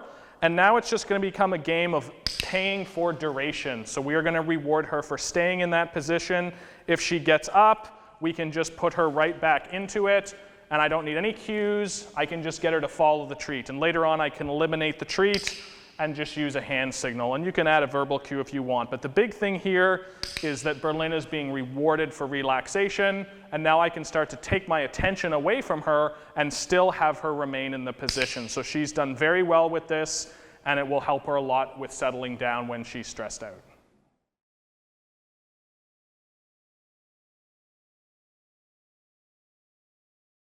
So we're going to talk about a focus exercise you can do with your dog to make sure that you teach them their name. It's so important that your dog have a very good name orientation, but also we want to teach dogs that when there's something they want, they focus on us. So this is those pre-MAC exercises where the dog learns the solution to things I want is to focus on my handler. So if you have a brand new dog, we're going to start off very, very simple, where we're just going to take a treat and we're going to bring it up to our eyes to make sure our dog's looking at us and click and treat. So many dogs do not look at their handlers, especially when they are out in the environment. So we really have to get a dog good at this. So lure it up to your eyes, click and reward. And I would do that as many times as necessary to make sure you have good sustained eye contact. As soon as you've done that, then we can get the treat out of our hands. So the exact same motion, and I'm going to click and reward. And again, exact same motion, and I'm going to reward. And now I'm going to just stand here and do nothing, and I'm going to click and treat any actual eye contact my dog gives me. So I'm just going to stand here with a neutral position, and as soon as my dog kind of finds my face and looks up at me, I'm going to instantly click and reward that. So this is another exercise where your marker is very important, because if you didn't use a marker, as soon as I reach for my treat pouch, my dog's eye contact is going to be gone from me and onto the treat pouch. So now I can actually start to think about introducing her name, because I want to pair the verbal cue of her name in front of a behavior she's doing, which is looking at me. So now that she's staring at me, I'm going to say, Freya. Freya. Freya. And now I'm going to see if I can actually get it to orientate. So I am going to toss a treat, and right as she's finishing, say her name and see if she will then do the behavior of coming and focusing back on me. Freya. Freya. Freya. Now you'll notice that she delays a little bit and looks at the treat pouch, so if that happens, just delay your reward. Freya. So now she's looking at me first instead of the pouch. Freya. Freya.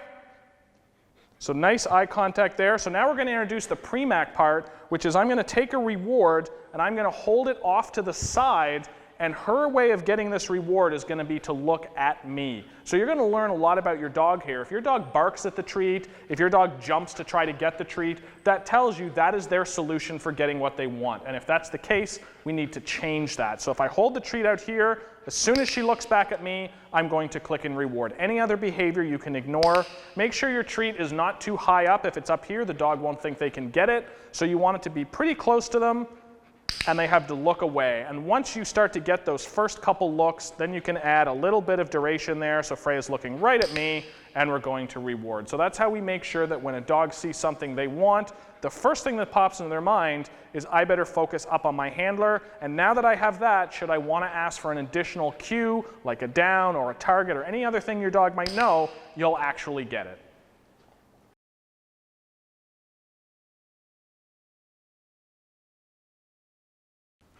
So this is another pre-mac exercise called the treat, toss, leave it. So we are going to teach V that when there's something that she wants that's in front of her, she has to focus on her handler. The other thing this is going to teach her is if she tries to pull towards something on her collar, that it's not going to work, and that when she does feel pressure on that collar, she should actually turn back to her handler. So I'm going to take a treat, and I'm going to toss it out of her reach on leash like this.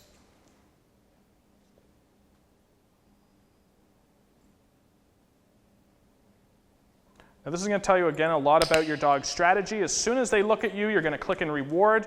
But you see she goes right back to trying to forge. So that is a behavior she thinks will work. Now she's a little bit lost. Good. She's focusing a little bit on one of the dogs in a station. So this is really best done at home if you can with no distractions. Again, you see her barking a little bit at the treat now.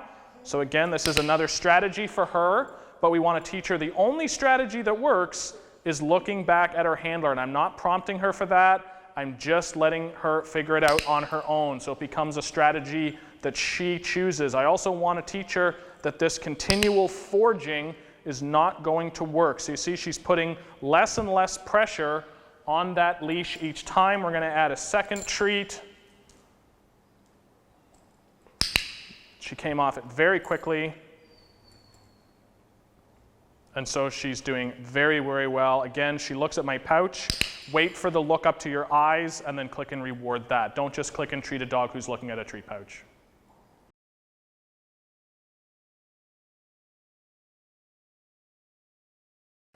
So a critical skill for reactive dogs is loose leash walking. So many dogs that are reactive do not know how to walk on a loose leash, so it is imperative that we teach them this. So what is loose leash walking really? Well, what it is a dog who is aware that their job is to watch your body and that your body is actually relevant to where they get to move. So it's so important we teach a dog to actually pay attention to us, not in the sense that they must focus on us, but that they must be aware of our body. So with my dog, she has really great loose leash skills. She's always walked on a flat collar, even though she is a 100-pound dog. But if I move around, she will follow me without any prompting. So I can move around very easily, and she will follow me the whole time without any cues. So she is aware that my body is relevant to where she should go. But you'll notice that the leash always remains loose. I'm not putting any pressure on it at all, and yet she still follows me in a fairly nice relative heel, although this isn't important. And as soon as I stop, that is also her cue to stop as well. Again, she doesn't have to sit. She can choose the behavior she wants, but she has to know that my movement is relative to hers, and when she's on leash, it is her job to follow me. And we should see our dogs doing that off leash as well. So there should be almost relative little difference between a dog who's on leash and off leash, but the on leash dog must be aware that they can have no more freedom than the extent of the leash. Okay, so how do we teach a dog to actually loose leash walk? Well, again, our goal is to make sure that the dog is aware that our body movement is relative to theirs. And a really nice, easy way is to start by walking backwards. So I'm going to walk backwards with Portia on a loose leash, and I'm going to click and treat her for following me and coming with me. And my goal, again, is to not have a tight leash at any time. So we're going to start moving, and I'm going to click and treat her very first movement, because I want her following me. Now she's focusing a little bit on the treat pouch, so I'm going to stop right there, and I'm going to delay the reward a little bit, but I really want her to be following my body. She's looking over at the clicker, so now she's at least looking at two different places. But one of the things I really like is that she is turning with me when I turn without the leash tightening. So she is definitely following my body. Again, it's important now to try to be a little discriminatory and make sure that I click and treat when she's looking up at my eyes, and I'm not going to click and treat when she's looking down at my pouch. I'm going to try to have my treat hand up near my eyes instead of near my pouch as well. So a big mistake most people make is they will have their hand on their pouch the whole time, and then the dog's always looking at the pouch, and as soon as the treat pouch isn't present, your behavior falls apart. So we want to try to keep our hands away from those treat pouches and even put them in a pocket if you find your dog is incredibly focused. So now that we have a dog who's following us pretty nicely backwards, we need to not walk backwards for the rest of our life. So we are going to switch it up. We are going to pivot into a left side heel, and my new goal will be to then reward Portia for following me on my left side. So here we go. Here's my pivot. And now we're going to walk forward, and I'm going to reach across and reward her on this end. And now the nice thing about this is the treat pouch is now away from her eyesight. So I'm rewarding her for staying in this position. My job is to make sure my hand comes out and rewards her before she gets out of position. So if I allow her to get out of position, I can simply correct this by turning. The dog doesn't have to do the correction I do, and then she simply keeps earning her rewards. When you have a reactive dog, it's very important that your dog be in a consistent place. I don't want Portia to end up on my right side when we turn, so I always want to make sure I use my leash a little bit as a guide to make sure that she stays on the left, and also that the rewards happen on the left, so she doesn't ever try to cut over to my right side as we move. So this looks very nice. We're going to start reducing the reward. So there's the cutover. You saw she tried to go over to the right a little bit. So she corrected herself, and I rewarded that. So we don't want a reactive dog doing that cutover behavior. And we definitely want to make sure she never practices going out in front of me when she's during that initial stage of walking. So there's the cutover, so I'm going to fix that. And there's a nice turn over to my left. So this is going to be our negative punishment method of making sure that a dog doesn't pull forward. Again, we want to just teach the dog that lunging towards things they want is not a good strategy. And so we are still going to use rewards in the sense that when she is walking on a loose leash, she's going to move forward. But if she tries to lurch out and pull forward, we're going to very quickly turn her around. We're not going to choke her. We're just going to teach her as soon as you move forward, you instantly move away. So we're going to get her teased with a bowl of treats that she wants to get to, and we're going to teach her that pulling forward does not work. And I've even taken off my treats so she doesn't just simply follow me because I have rewards on me. So as soon as there's tension, I'm just going to turn her around. You see she comes with me very nicely. She glanced up at me. But one thing you notice about Lucy is she's not really looking at me. So she doesn't really think I'm part of this walk. There's a nice little glance. We're getting farther each time. But we really want to watch her understanding that my body is relevant to her motions. So she really needs to learn that. And she is glancing up. There's a nice little look. Good girl. A little closer each time. And again, we want the dog to have success very quickly. Nice. So I'm going to move a little quicker and let her have some success so she doesn't get frustrated. But I really would like to see her walk on a nice loose leash with me. So this is not something that you can do in just a few trials. It will take some practice. But we definitely want the dog looking up at me a lot more. So we're seeing that when we get started. Very nice.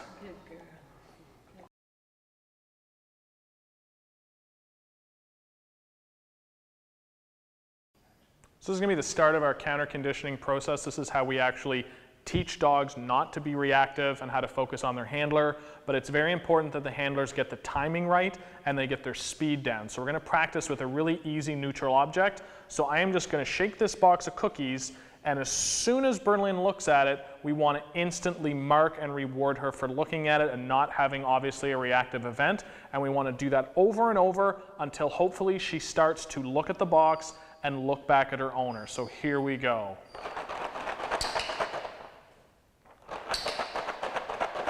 And click and treat. And click and treat.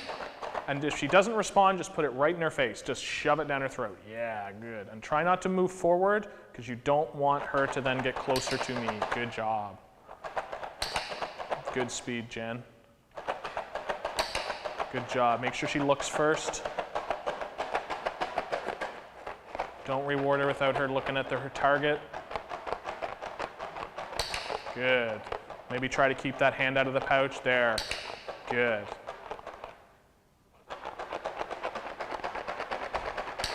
So now let's do a little delay next time she looks. 1, 2, 3, and click and treat. So we're going to see if we can get her to disengage on her own next time she looks. 1, 2, 3, click. So if she doesn't look, we're going to click and treat her before she makes a mistake. Click and treat. Good. So most dogs are not going to get to level 2 right away. Click and treat. Good. So we don't want her to try to pull forward. You notice she's not moving at all. That's really nice. She hasn't tried to lunge forward. Click and treat. So don't let her look at that box for longer than 3 seconds. Click and treat. So we're trying to delay a little bit, see if she'll look back at her owner. Good job.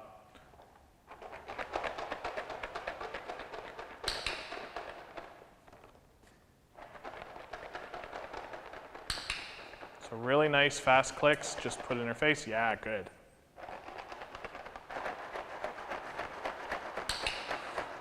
And try and delay again when she looks. Click. She's like, I really want those cookies, man. Really nice that she's turning away with the click now. We're not having to put it down her throat. But we still haven't seen a level 2 behavior. There's kind of one. You can click and treat her there. We'll give her a couple more chances to see if she'll do it. Click and treat. Try not to get her, don't let her go much longer than 3 seconds. Don't want to get too excited looking at this. Click and treat. Because she has a very low chance of disengaging the longer she stares. You see, the longer we let her stare, the more excited she's getting, her tail's wagging. She's getting really, really curious as to why I am wagging a cookie box and she's not getting it, okay? So that's really good. So we're gonna try Lucy with our box of cookies. So we couldn't get a level 2 behavior from Berlin. She wouldn't look away on her own and look back to her owner, but we did make sure she didn't go over threshold, so she didn't try to pull forward towards it, and she was rewarded for looking at it. So obviously she would have had lots of nice conditioning for at least seeing this object if it was something she was scared of, and we made sure that her handler, Jen, got a really good sense of how to be quick and how to handle the timing, and she did a great job. So we're going to try with Lucy. We're going to see if our goal, our ultimate goal, is that she will look at the target and look at her owner on her own. So we're going to start with, you click as soon as she looks at this. And just put it right in her face. So we're going to do a lot of level 1 clicks immediately. Very good. I think she's starting to get ready. Yeah, just let her have it. That's fine. So make sure she looks at it. Don't be too quick on the draw. Very good. So I think she's getting ready here. So let's give her the delay now, Steph. So we'll delay for her. There we go. So she glanced over at me, looked back to you. Perfect. So there she did it again. So that's pretty good. I wasn't shaking it, but she still looked. There we go. That's a perfect, nice level 2. So she sees the trigger, looks back to her owner, and is rewarded. So Lucy is able to disengage from the thing she's interested in. Nice little delay there when she looked forward and not at you. Very nice. So very, very nice behaviors. She's on a level 2. And the third step we could do, the final step, would be that now we don't need to necessarily even click every single time she looks at you. You could even just say, good girl, and maybe click every second one, and then she's on the path to doing very, very well. So great job.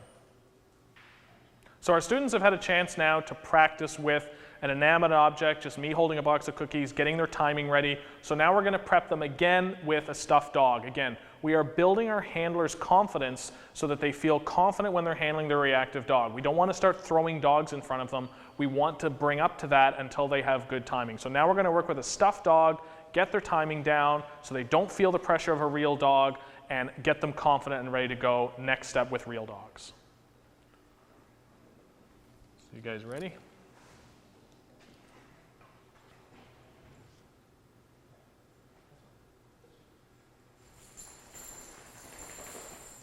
So here comes the dog. So ready? Wait for her to look. There, click and treat. Good job. If she looks back, do it again instantly. So just ignore her if she's trying to solicit food. There, good job.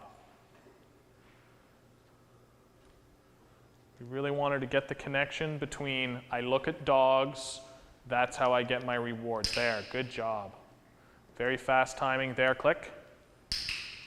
She looked right back when you gave her that treat, so you want to be ready for that. Good. So now let's do a little delay, Trevor. So just wait 1, 2, 3. There, very nice. So nice level 2 there. So we're going to wait for her to look at the dog. 1, 2, 3, click. So just almost at the very end did she look away on her own. So we're going to see if we can get a nice response again. Again, ignore her. Nice. So just delay next time she looks. 1, 2, nice. So very nice level 2. Again, if she stares at you and does any nice behavior, just ignore it. We want her to know the real behavior here is to look at the dog. There, and reward that. Very nice. So that's great. Great job.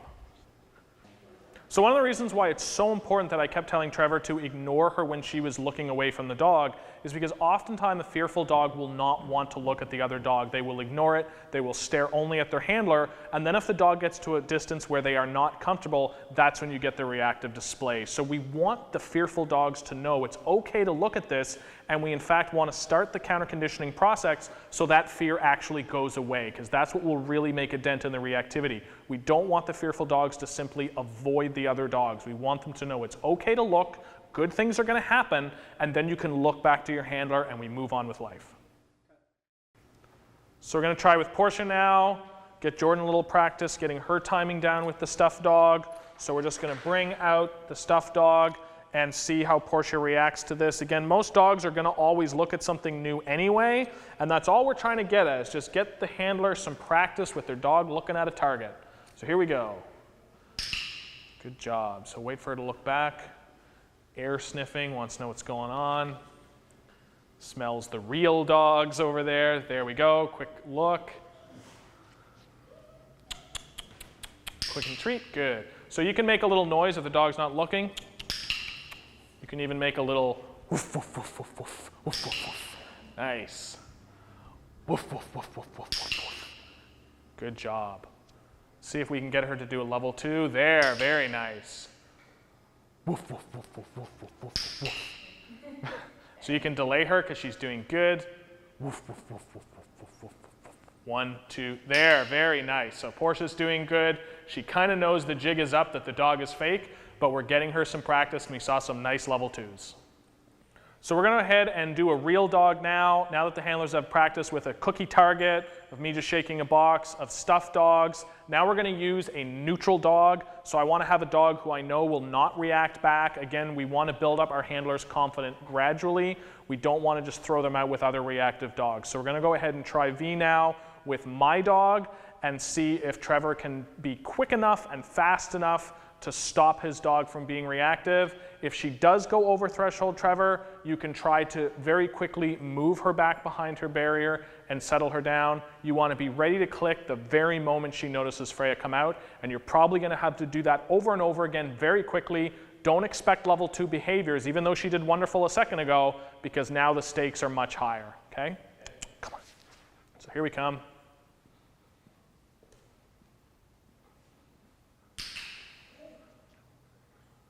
Be ready to be quick again. Very nice. You caught she whined a little bit, so there's definitely some stress going on. You see again, very nice. Good, quick speed. So this is what it's going to take. It's going to take a lot of repetitions, because you notice now it's different. V is looking back at the dog right away. She really wants to know what's going on. She's very concerned that there's a dog over here. So she's definitely not into avoiding or not paying attention now. Now we've got a real dog. She is definitely looking. So Trevor's making the right decisions. He's not waiting. He's clicking immediately because we don't think she's ready for level 2 yet. Although, Trevor, let's try it now. Let's delay a little bit when she looks the next time. And we'll do a 3 count next time she looks at Freya. 1, 2, 3, click. We're going to wait again. 1, 2, 3. Very nice. There's our nice level 2. 1, 2. Very good. So this will be compounded if Freya decides to switch positions on us, which she did. She sat down. So V's going to notice if I move Freya, that's definitely going to bring her looking over. So I'm just going to move Freya a little bit. So be ready for this. I'm just going to move her around a little bit. Come on. 1, 2, 3. Good decision not to wait. There's a nice look away. And let's do another 3 counts. See if she can look away. 1, 2. Very nice. Great job. So Freya was moving, and V is still able to disengage. Very good. Great job. So let's end it there. So now we're ready for the main event. So the dogs are going to see each other for the first time in class. So if their handlers have been working on their foundation work, getting their timing down, they should have some confidence now, and they are ready to start seeing each other for the first time and being ready with that quick timing when they see other dogs. So we are going to start with Berlin and V seeing each other for the first time. We've got a wide distance, and the other thing that's very important is that the handlers have an escape route. This is the time where your dogs may end up being reactive for the first time because you really have a very difficult exercise. So the handlers need to know that they have somewhere to go to get out of the line of sight should the dogs go off. So both our handlers know where they're going should their dogs explode. They'll try management techniques, and we're going to do our best job to guide them, okay? So V, we're ready for you to come out, and Jen, you're ready to click as soon as Berlin sees her. So just stay right where you are and try to click and treat those looks.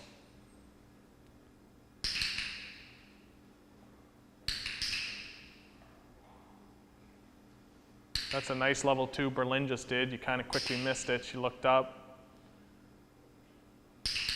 Great job, guys. Berlin's got a nice wagging tail. We like to see that. V's tail's not wagging, but it doesn't seem to do that much, so that doesn't really concern us. Again, we're looking for pre-reactivity triggers. Is there anything in this dog's body language that makes us think that they are going to be reactive? Because we want to make sure we get right on that with a reward before it happens and that we're ready. So we don't want reactivity to catch us by surprise. That's a nice look from V. She wanted to get a nice long look there. Berlin's kind of avoiding her a little bit. She's doing very, very quick glances. So make sure you let Berlin get a good look at her before you treat. She's kind of trying to avoid it and look at you instead. So you see there's Berlin doing a nice sit, but again, she's avoiding the dog. So both of these dogs' issues stem a little bit from fear.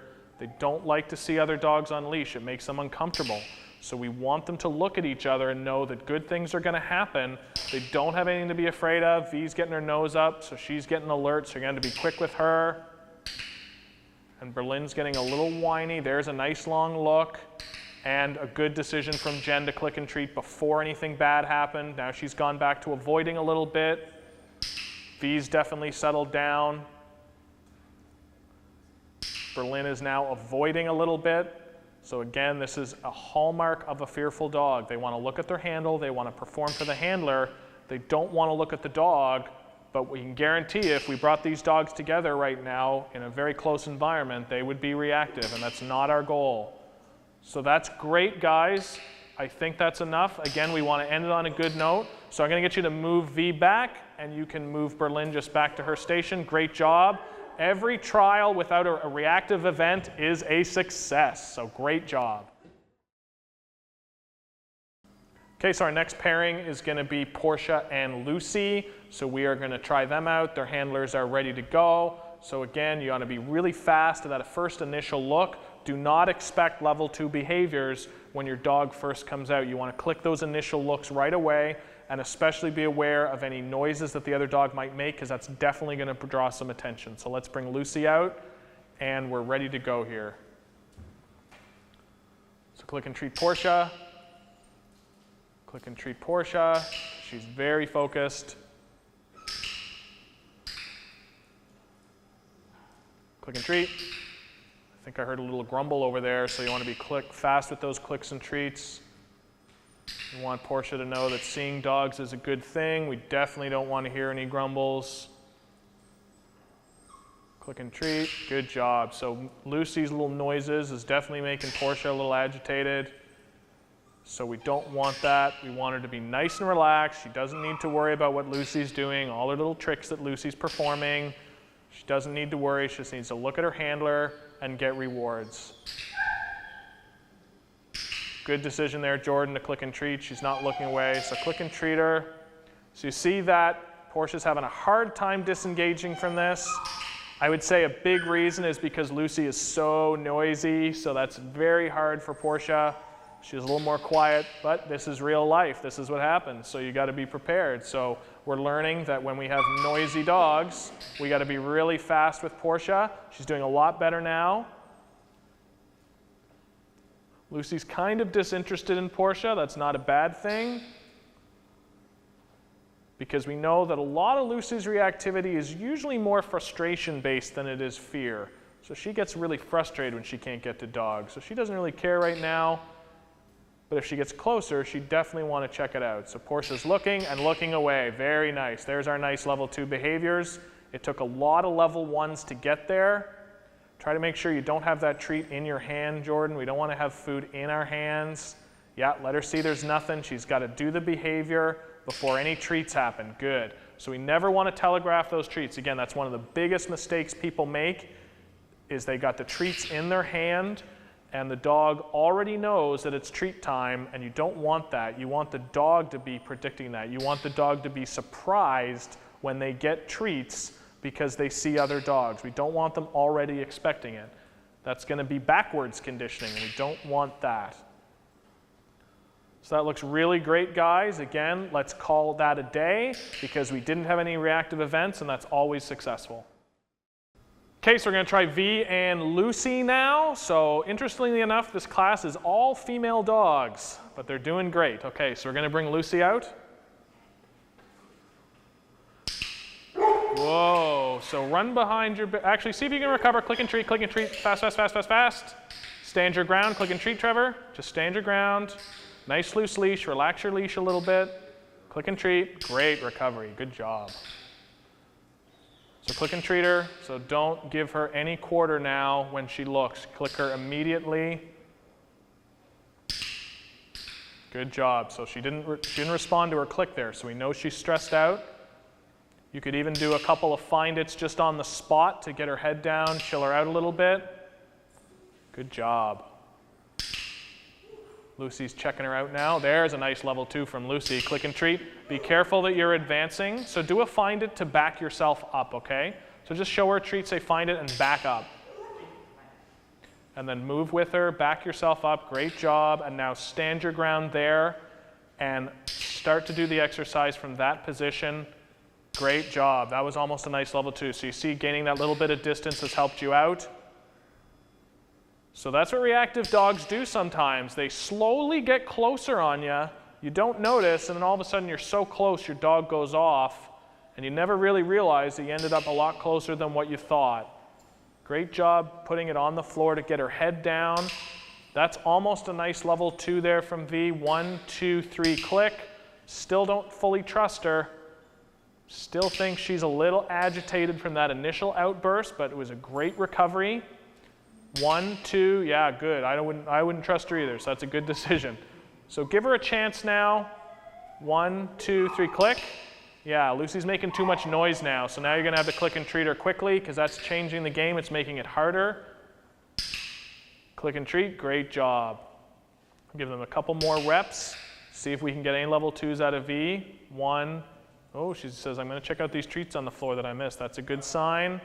Again, we want dogs interested in food over the other dogs. There, very nice, a nice turn away. So let's end it there. So why don't you just put Lucy back, and I guess V can move at the same time. Yeah, you guys are good, good job.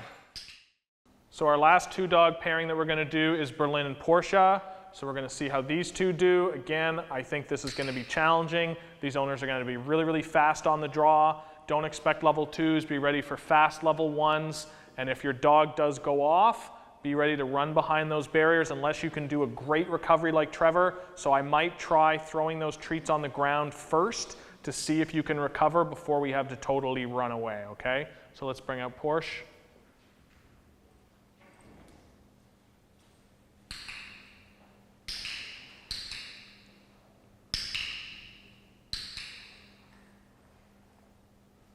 You guys are doing really good to start.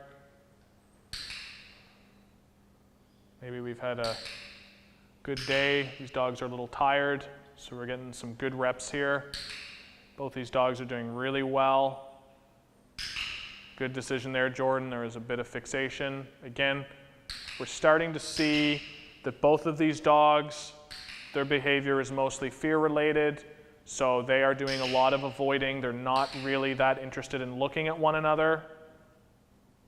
There we go. They were both staring at each other at that point. So that's something we got to be really, really careful at. If both your dogs are looking at each other at the same time, we know that dogs staring at each other is not a nice signal in dog language. So you might get an outburst there. So you got to be really, really cautious if your dog is making eye contact with another dog.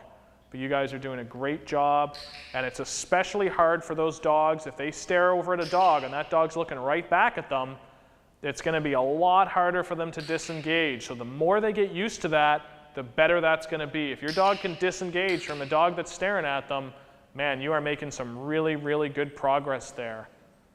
So you guys are making good decisions. You're giving your dogs leeway, but you're clicking before anything bad happens. So sometimes this type of training is not sexy, but that is exactly what we want. We don't want the big outbursts and the growling and the snarling. This is what changes behavior. It's not allowing failure and then punishing the dog.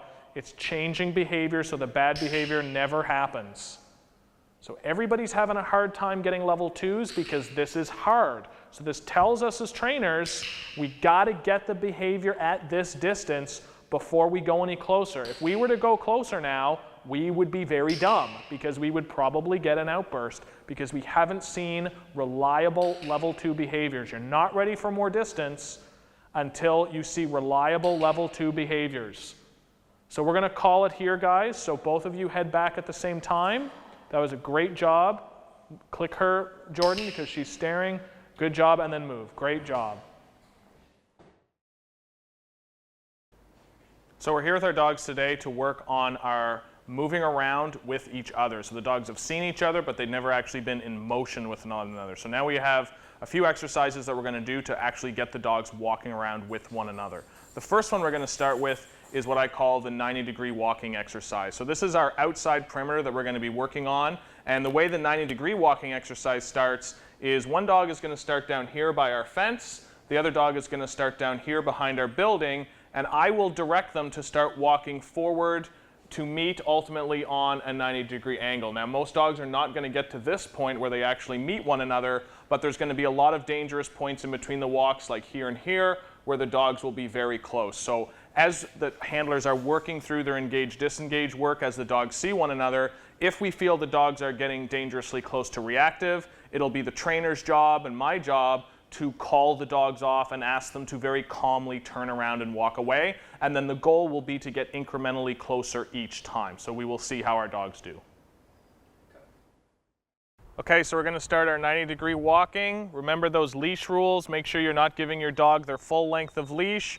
Make sure it's as loose as possible. When you start your walking and all of your movements, make sure you stay in a straight line. Don't let your dog try to pull you off to the side. And if I tell you to walk away, that doesn't mean it's an emergency turn. It means to just try to calmly turn and encourage your dog to walk away with you, not like we want to try to make a big production out of it, because oftentimes that may cause them to react if you tug on their leash. So you ultimately want to try to do your turn with a loose leash. So encourage your dog to walk with you. Try not to just pull them if we have to turn away. So I'm going to tell you to walk forward and walk away and walk forward and walk away, and we'll see how close we can get you. Okay, you guys ready? So start walking forward. And be aware that your dogs are going to notice one another once they get past the blind spots. And if they do a nice level 2 or a level 1, Portia glanced over. Okay, go ahead and walk away, guys, just very calmly. Great job. So we got a beagle who's doing a lot of smelling. So her head will probably come up once she gets a couple of passes. Portia had a couple of really nice calm looks. Try to save those treats for when they look at the dog. So you guys are doing a lot of nice rewarding for good behavior, but see if you can withhold those treats now, except when they kind of see the dog and do their disengage. Okay, so go ahead and walk forward again. That was a nice disengage there from Porsche. She looked over. That's a nice disengage too, very nice. And you guys can now calmly walk away. Yep, just encourage her to come with you, Jordan. Good. And use your voice a little bit with Porsche. Just really encourage her. Try not to necessarily reward her for that. Just encourage her to walk with you. You can praise her, tell her she's a good dog. We don't have to do it in silence. You can tell Lucy she's a good dog. Okay, we're going to do one more with these guys, so go ahead and walk forward. Some really nice disengages going on with Porsche. Lucy's got her nose down a lot. You guys are getting really close. That's good stuff. Okay, and now calmly walk away. Oh, very nice from Lucy. Good job. You can even pick up your pace a little bit, Jordan, too, when you walk away, just to kind of make it fun for her more than anything. Because she's a happy dog, so we'll keep her happy. Okay, great job, guys. You did really good. So this is another 90-degree walking group.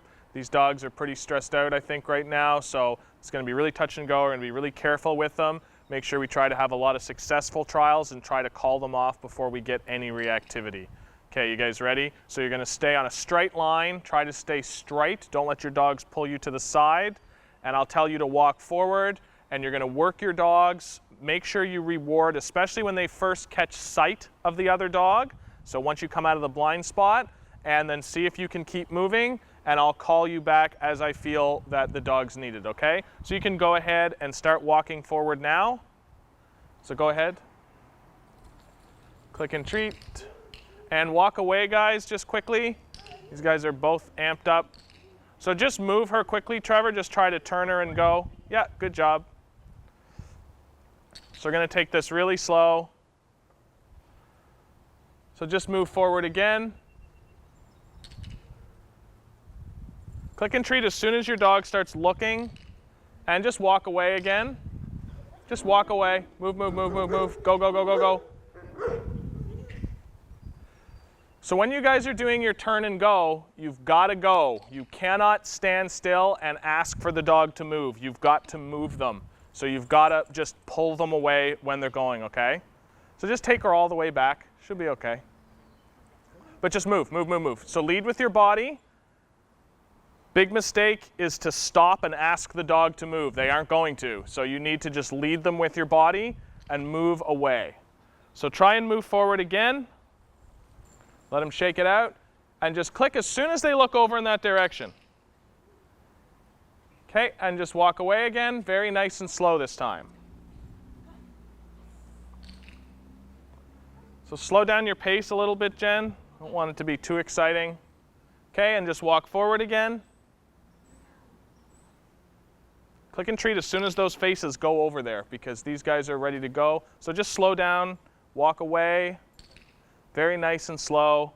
Yeah, let them sniff and de-stress a little bit. They just got to learn that the dog over there is not a big deal. It's not a problem for them. And as soon as they look over at the dog, good things are going to happen. Okay, go ahead and walk forward again. Click and treat her. Good job.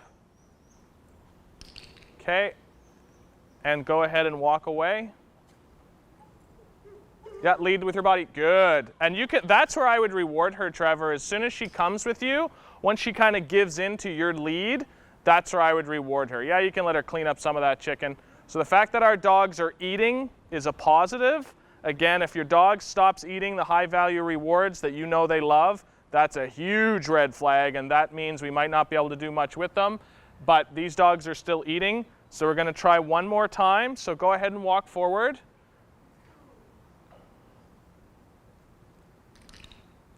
Good job. Go ahead and walk away again. So one thing I want you to be really aware of, Trevor, is she is dragging you all over the place. So you're ending up in a bunch of different places. So try to keep her on the same plane. So try to pick a spot and do not move off that line, okay? So just move a little bit closer towards this way. And we're going to try one more, but do your best not to let her drag you off that plane. Okay, go ahead, guys. One more. Walk forward. Slow your pace a bit, Jen.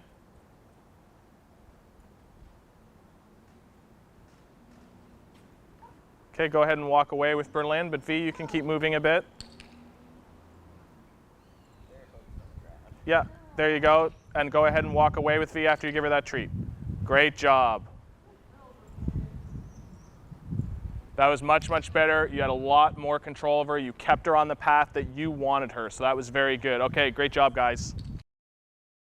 So what we want to do with her is we want to make sure that we can't have her all over the place. So when you're handling her, I would give her even less leash than this. And what you can do is you can put your leash almost right by where your pocket is, and that way she can't pull you around. So I'm going to move with her. Come on. And you see that I don't let her drag me off the plane. She's walking on a very nice loose leash. Her head's up more. Good girl. This way. Come on. And you can talk to her. You can praise her. Don't let her pull you. And don't let her manipulate you. So a lot of the reactivity is going to be in the handling. V, good girl. What a good girl. So we don't want to make the dog a big deal. So she can see the dog right now. Good girl. Good girl. Good girl. So a little correction there for pulling. She's still looking down at the dog. Good girl. This way. So again, it's no big deal to see the dog. I didn't condition her, but nothing happened. There was no change in my handling. There's no change for her. So I don't want her to think that seeing another dog is a big deal at all. So she can look down at the dog. Yeah, okay, cool. And then we'll just walk away. And again, I lead with my body. I don't stop and ask her to move. I just let her lead and follow my body. And you're ready to go. Okay, guys, go ahead and start walking forward.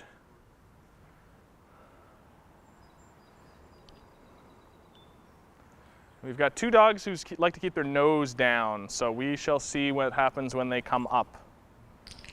Good job. Okay, just walk away a little bit. Nice job, Trevor. You're doing a good job, just being very calm.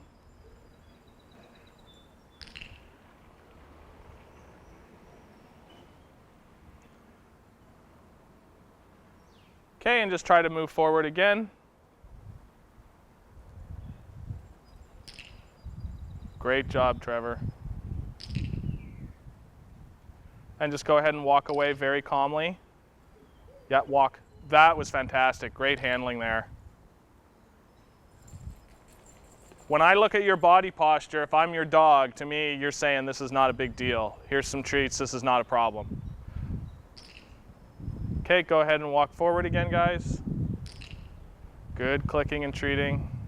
A lot of fixation there. It's getting harder because she's getting closer. Okay, go ahead and walk away very calmly. Very nice. Okay, I'm going to stop it there because this is 2 in a row for V, so it's a lot for her, and she's doing great. So we're going to call that one there. All right, guys, so same thing. You're going to walk forward. Try to keep those dogs on a straight line. Be ready to click and treat as soon as they see each other. Ready and go.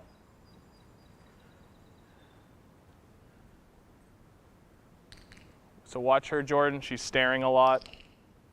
Good job.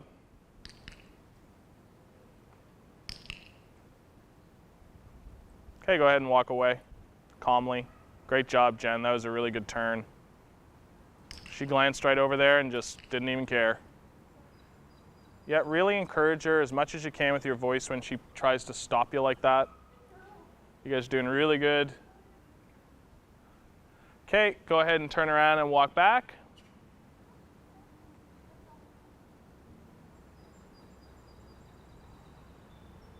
Great focus there from Berlin. It's all that rally obedience paying off. Good job. Portia's looking around a lot. That's great. There's not a lot of fixation. Okay, go ahead and walk away. Very nice and calm.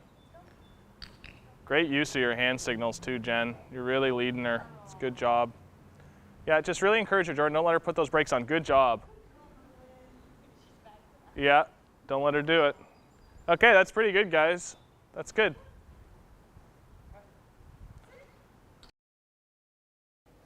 So this is going to be our parallel walking exercise. This is a critical exercise for dogs because we want them to get used to having dogs beside them, and ultimately, if our dogs are doing very well, multiple dogs. So the way this is going to work is we will start with one dog walking along our very far perimeter. They're going to be walking up and down with their dogs. They can be rewarding them for walking. Then we are going to have another dog come out of our building and start walking along with them as well. And the jobs of the handlers, again, are going to be to make sure that their dogs are not fixating and being reactive. And if we can do really, really well, we will then try to add the rest of the dogs in the class. As the dogs do better, we can try to shift these dogs closer to one another so our next dog can come out and start walking along a plane, and ultimately, hopefully, have our fourth dog come out and walk along a plane. The way our building is set up is we do have a little bit of an area back here, so if we have a more difficult dog or a dog who's having trouble, they can do a small parallel path here and still see much of the action over here. And so this is kind of one of our big ultimate goals, is to get all of our dogs walking around. It's very intense on the handlers, but it's a great way to get those dogs to practice moving around without being reactive. So now we're going to do our parallel walking exercise. So we are going to start with 2 dogs walking parallel with a lot of space between them. As they get comfortable and relaxed, we're going to move them closer together. We're going to add a 3rd dog, and then as they get comfortable, we're going to add our final dog. We will probably keep her farther away because she's a little bit reactive still. So we'll see if we can get all 4 of our dogs out here moving around. As they are moving around, we'll also call a few stops, get them to see if they can lie down and relax, and we're going to see how that goes. So what we're going to do is you're going to walk just up and down, and just don't leave that plane. So you're going to be one of the few people that doesn't have to move at all from where you are, so you don't cross this barrier. So this line, this whole strip belongs to you alone. gotcha. Okay. So our dogs are walking parallel with each other right now at a far distance. So you can just walk them up and down this strip. If your dog does react, move quickly in whatever direction gets you away from the dog. So try to still stay on your strip if your dog is reactive, but very quickly move away from the dog.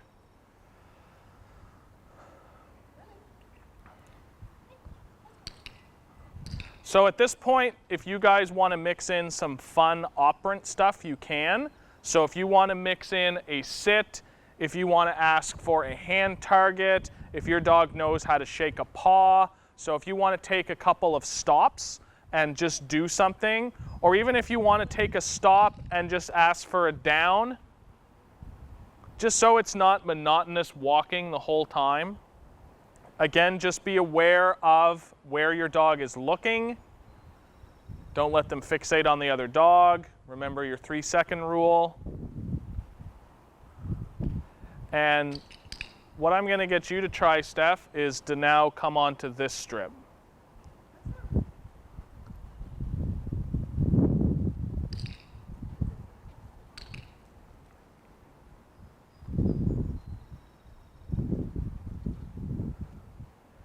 It's looking good, guys.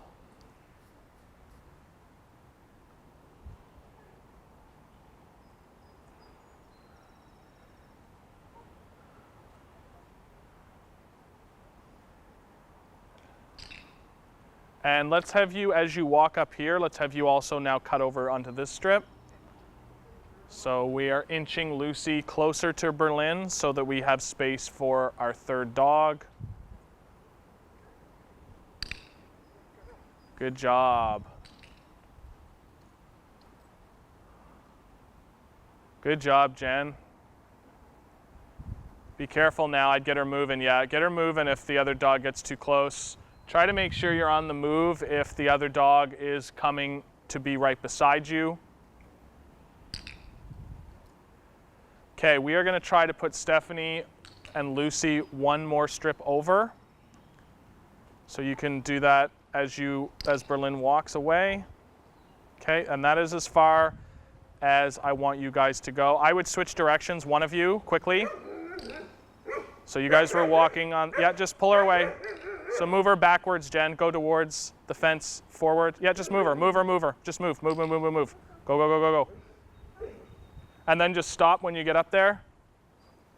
So that happened because you guys ended up walking the exact same direction with one another.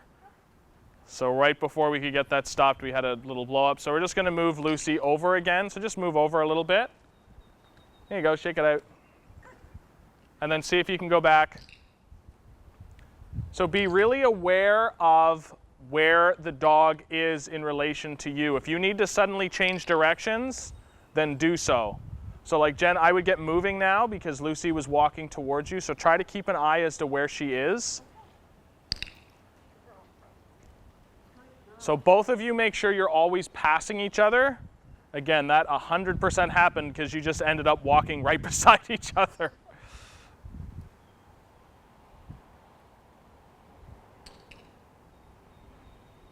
Good job. So that was a good recovery. Again, if your dog reacts, try to run and move them. Don't stand in the same spot. You got to try to get them walking with you. Try to keep that reactivity time down. You can do a couple find its maybe with Berlin too to get her head down a bit.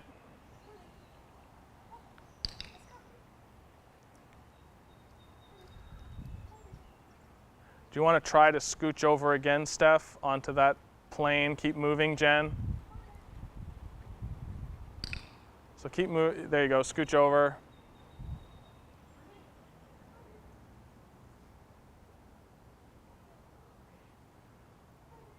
I'm going to let you guys do one more pass, and then we are going to attempt our third dog, if you guys can do it.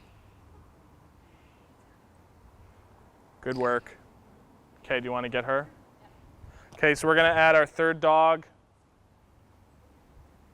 Again, if you have a blow up, just go in the opposite direction, do some find its as you move, but get distance first.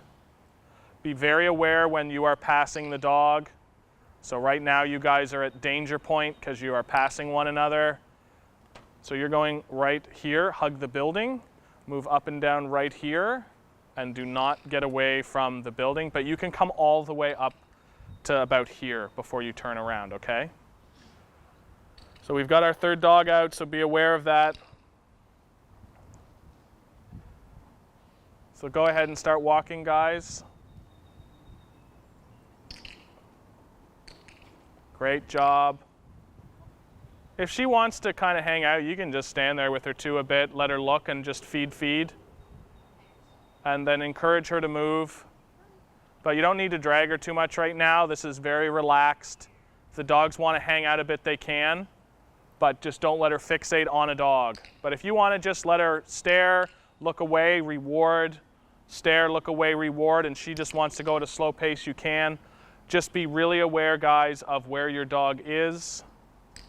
Okay, so let's add V, but let's add V way over there on the kind of far strip, moving up and down there.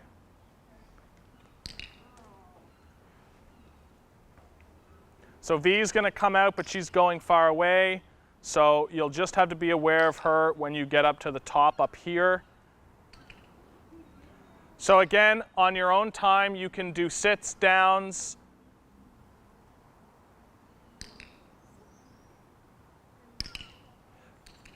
Again, I would suggest maybe not doing it when you are right beside another dog. So Lucy and Berlin tempting fate again, but getting away with it. Just move down a bit right now, Jordan, because V's about to pop out that door. Yeah, so just move, Trevor, quick. Good job. Great job, everybody. So you're just going to move her up and down there, and we'll see how she does if we want to bring her a little closer, but just move her up and down there. Let her watch these dogs moving. Everybody looks really good. Jen, you're doing a really good job. Throw in some of that rally obedience.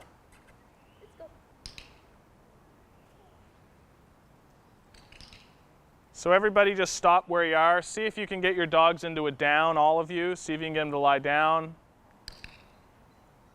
Great job. And if they look at a dog, just let them click after they look away. Give them a break, enjoy the day, or sniff. Okay, you can go ahead and start moving again. Be careful with Berlin. She's been staring for over 3 seconds at Porsche. We're getting a little lucky with some of these trials. Okay, Trevor, you can try to just come over one more little strip there, get a little bit closer. Just be aware of Porsche popping out from behind the building. Everybody looks really, really good. Nice disengage from Lucy there. And really cool that you put in a nose touch before that. So don't get any closer with V. Quick rewards there. If she's rearing up, do some find its and just move back a little bit.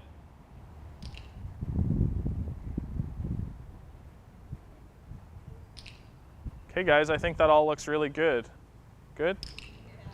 Okay, so let's, if you guys want to stop there, and V will take you in first.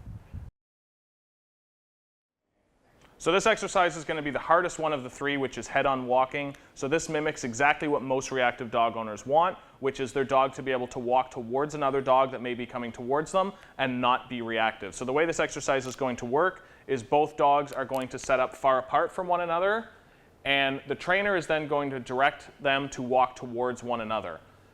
In a predefined way, both handlers will be going to their left whenever the trainer says so. So the trainer will call a break, and then both handlers are to move around one another so that they can work their dogs as they pass by one another and they eventually finish up where the other started. So this is a very difficult exercise. Oftentimes you will need to move the handlers forward and back several times until their dogs get comfortable enough.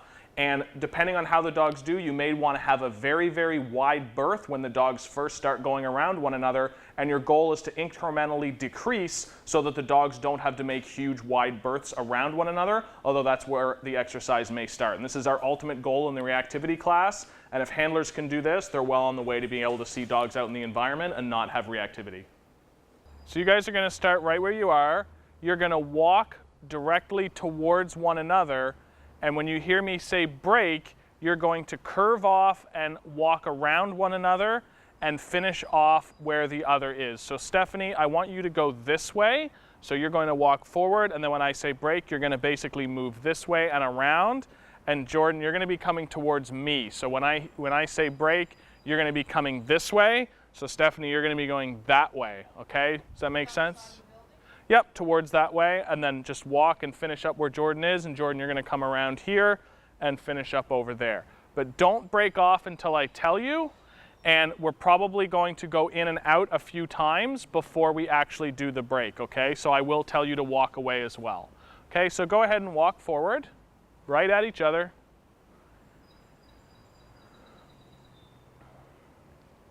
And go ahead and just walk away. Good job, Jordan.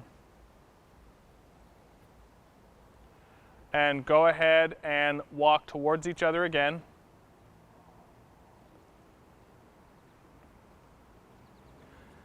And now I want you to break off.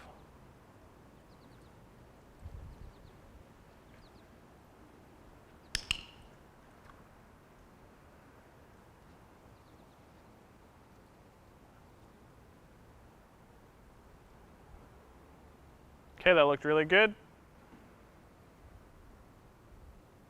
Okay, we're going to try that one more time. Now, when you guys break off this time, you're going to go to the same place that you did. So Stephanie, you're still going this way, and Jordan, you're still coming towards me, okay? So go ahead and walk forward again. Watch out for that fixation. Make sure you click and treat her. Good. Okay, break off.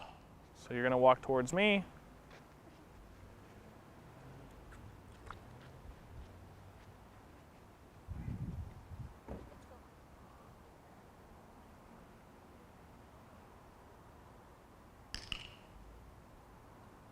Okay, good job. We're going to try one more.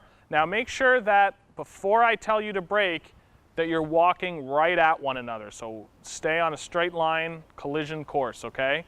So go ahead and walk forward.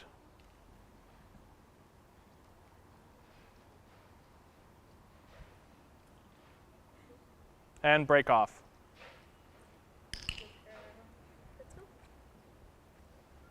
Good job. Okay, great job, guys.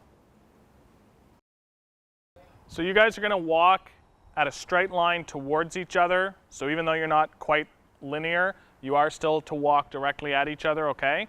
And I'm going to call you off several times. So I'm going to say walk forward, then walk away.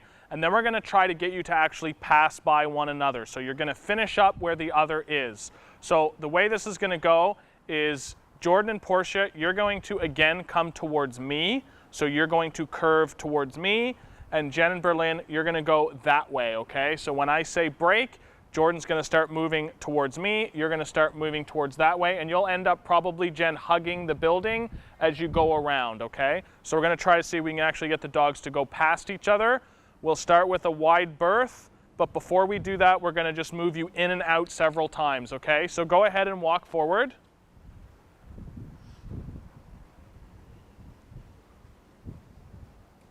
And walk away. So you want to walk away, Jen, not down towards the fence. Oh, back.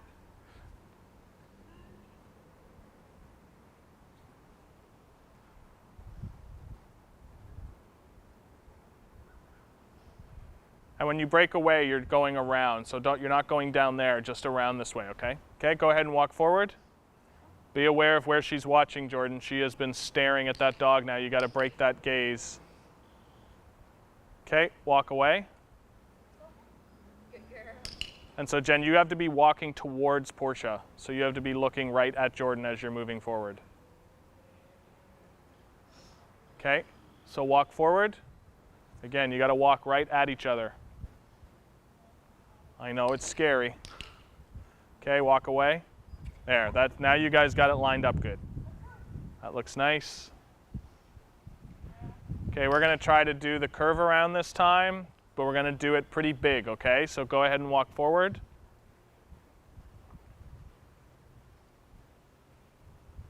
And break off now. So Jordan, you're coming to me. Jen, no, you're going forward. You got to go around. Just go. Yeah, move forward toward the building though. Yeah, that's good. Good.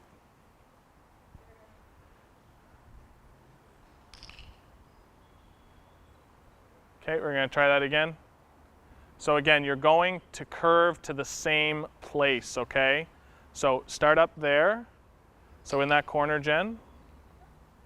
And you're going to curve towards the building again when I tell you, but you've got to walk right at Jordan until I tell you, okay? And you're coming towards me, okay? So go ahead and walk right at each other. And break off now.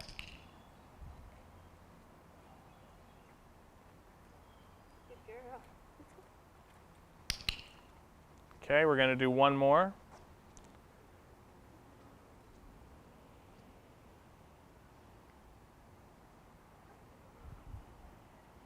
Okay, you ready? Okay, walk right at each other. And break off now. So your dogs are on the outsides. This is going to be hard. Good job. Okay, guys, we played it careful, but that was good. So that's a good start. Well done. So we're going to try to do some head-on walking with Lucy and V. I'm going to handle V just to see if I can control her a little bit better. She hasn't had as much background training. And so we're going to start walking towards each other, but I am going to call us off a few times because I want to get her used to moving in and out. So I'm just going to call us to move forward, but we are going to walk away a few times before we try the pass, okay? So let's go ahead and walk forward. Girl. Good girl. Good girl. Okay, let's just walk away. Come on, honey. Good girl.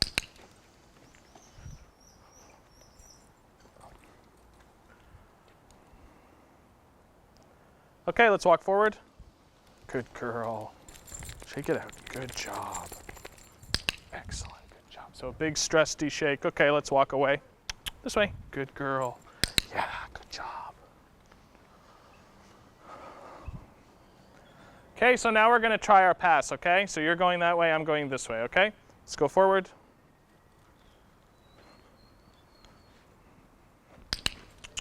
And let's break off now.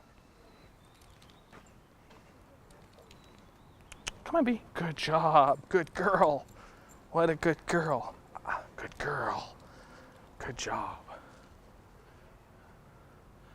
Okay, so again, I'm trying to keep a nice short leash on V, nice and loose. I don't let her even have a ton of leash so she can put her nose down the whole time. I kind of want her to walk with me and keep her head up a bit. And I'm giving her a little bit of leeway to look at the dog a little bit longer than I might another handler because I'm trying to judge whether or not she's going to react. So we're going to do that same thing, and this time you're still going to go this way and I'm still going to go that way. Okay? Ready? Let's go. Come on, come on. And let's break off. Come on, come on, come on. Come on, good girl. Good girl. Good girl. So that was very hard because we were on the same side. So I had to speed up a little bit because I had some reactivity. Good girl. So we're going to try one more to end on a good note. So this time I'm going to go in here. You're going that way because I'll try to keep her on the inside. She's really, really amped up now. So I'm going to try to calm her down a little bit with some treats. Let her look. Good girl. Okay, let's go. Good girl. And let's break off quickly. And I'm just going to kind of feed her the whole time as we move. Good job. So I'm kind of stuck at level 1 behaviors with her because she's pretty reactive right now, but still managing to keep her from rearing up. Good job. So to give the handlers some confidence, we can also use a non-reactive dog for the pass-by. This can make things a lot easier. Again, your ultimate goal is to have 2 of the reactive dogs be able to do it, but this can be a very nice confidence booster as well, so that you only have to worry about the 1 reactive dog involved in this scenario instead of having 2, okay? So me and Jen, we're gonna walk forward at each other. Jen, you are gonna go over this way when we pass by, and I'm gonna go over this way, okay? And we're gonna go ahead and just do a pass-by right away because these dogs are pretty good. And so we're gonna call the pass right away. Just be remembering the first time we do this, when you go this way and I go that way, if our dogs are on the left, then our dogs are going to be on the outside and they're both going to see each other. So our pass right now will be much harder than the pass coming back when the dogs will be on the inside track, okay? Ready? So let's walk right at each other. Come on, come on, come on, come on. And let's break off. Come on. Good girl. Very nice. Come on, Freya. Come on, come on. And we'll do one more nice one like that. So again, this is the easy one because now if you go this way and I go that way, our dogs are now going to be outside. So this will be a much easier pass. So if you have difficult dogs, this can be the best one to start with because it's the easier of the 2 passes, okay? Ready? Let's go, come on. So right at each other and now pass by. Good leash correction there where you just adjusted your leash to keep her moving. My dog's slow and old, so she ends up behind me. There you go, great pass. That was a really nice correction you made to take a little bit of leash away and control her direction and still deliver a reward as well. Great job. So I hope you've enjoyed this DVD and I hope this has given you a lot of information on how to work with your reactive dog, either by yourself or if you're a trainer on how to teach a group class. I recommend that people stay in touch with one another so you can practice these exercises. Reactive dogs need a lot of work in practicing with dogs in a controlled environment so you can make sure your dog doesn't become reactive. When you're on a walk by yourself, you have to make sure that you're ready with your management techniques. Dogs can come out from anywhere, so you have to be ready to train at a moment's notice. So I hope that this has been helpful, and let's all have a great dog walk.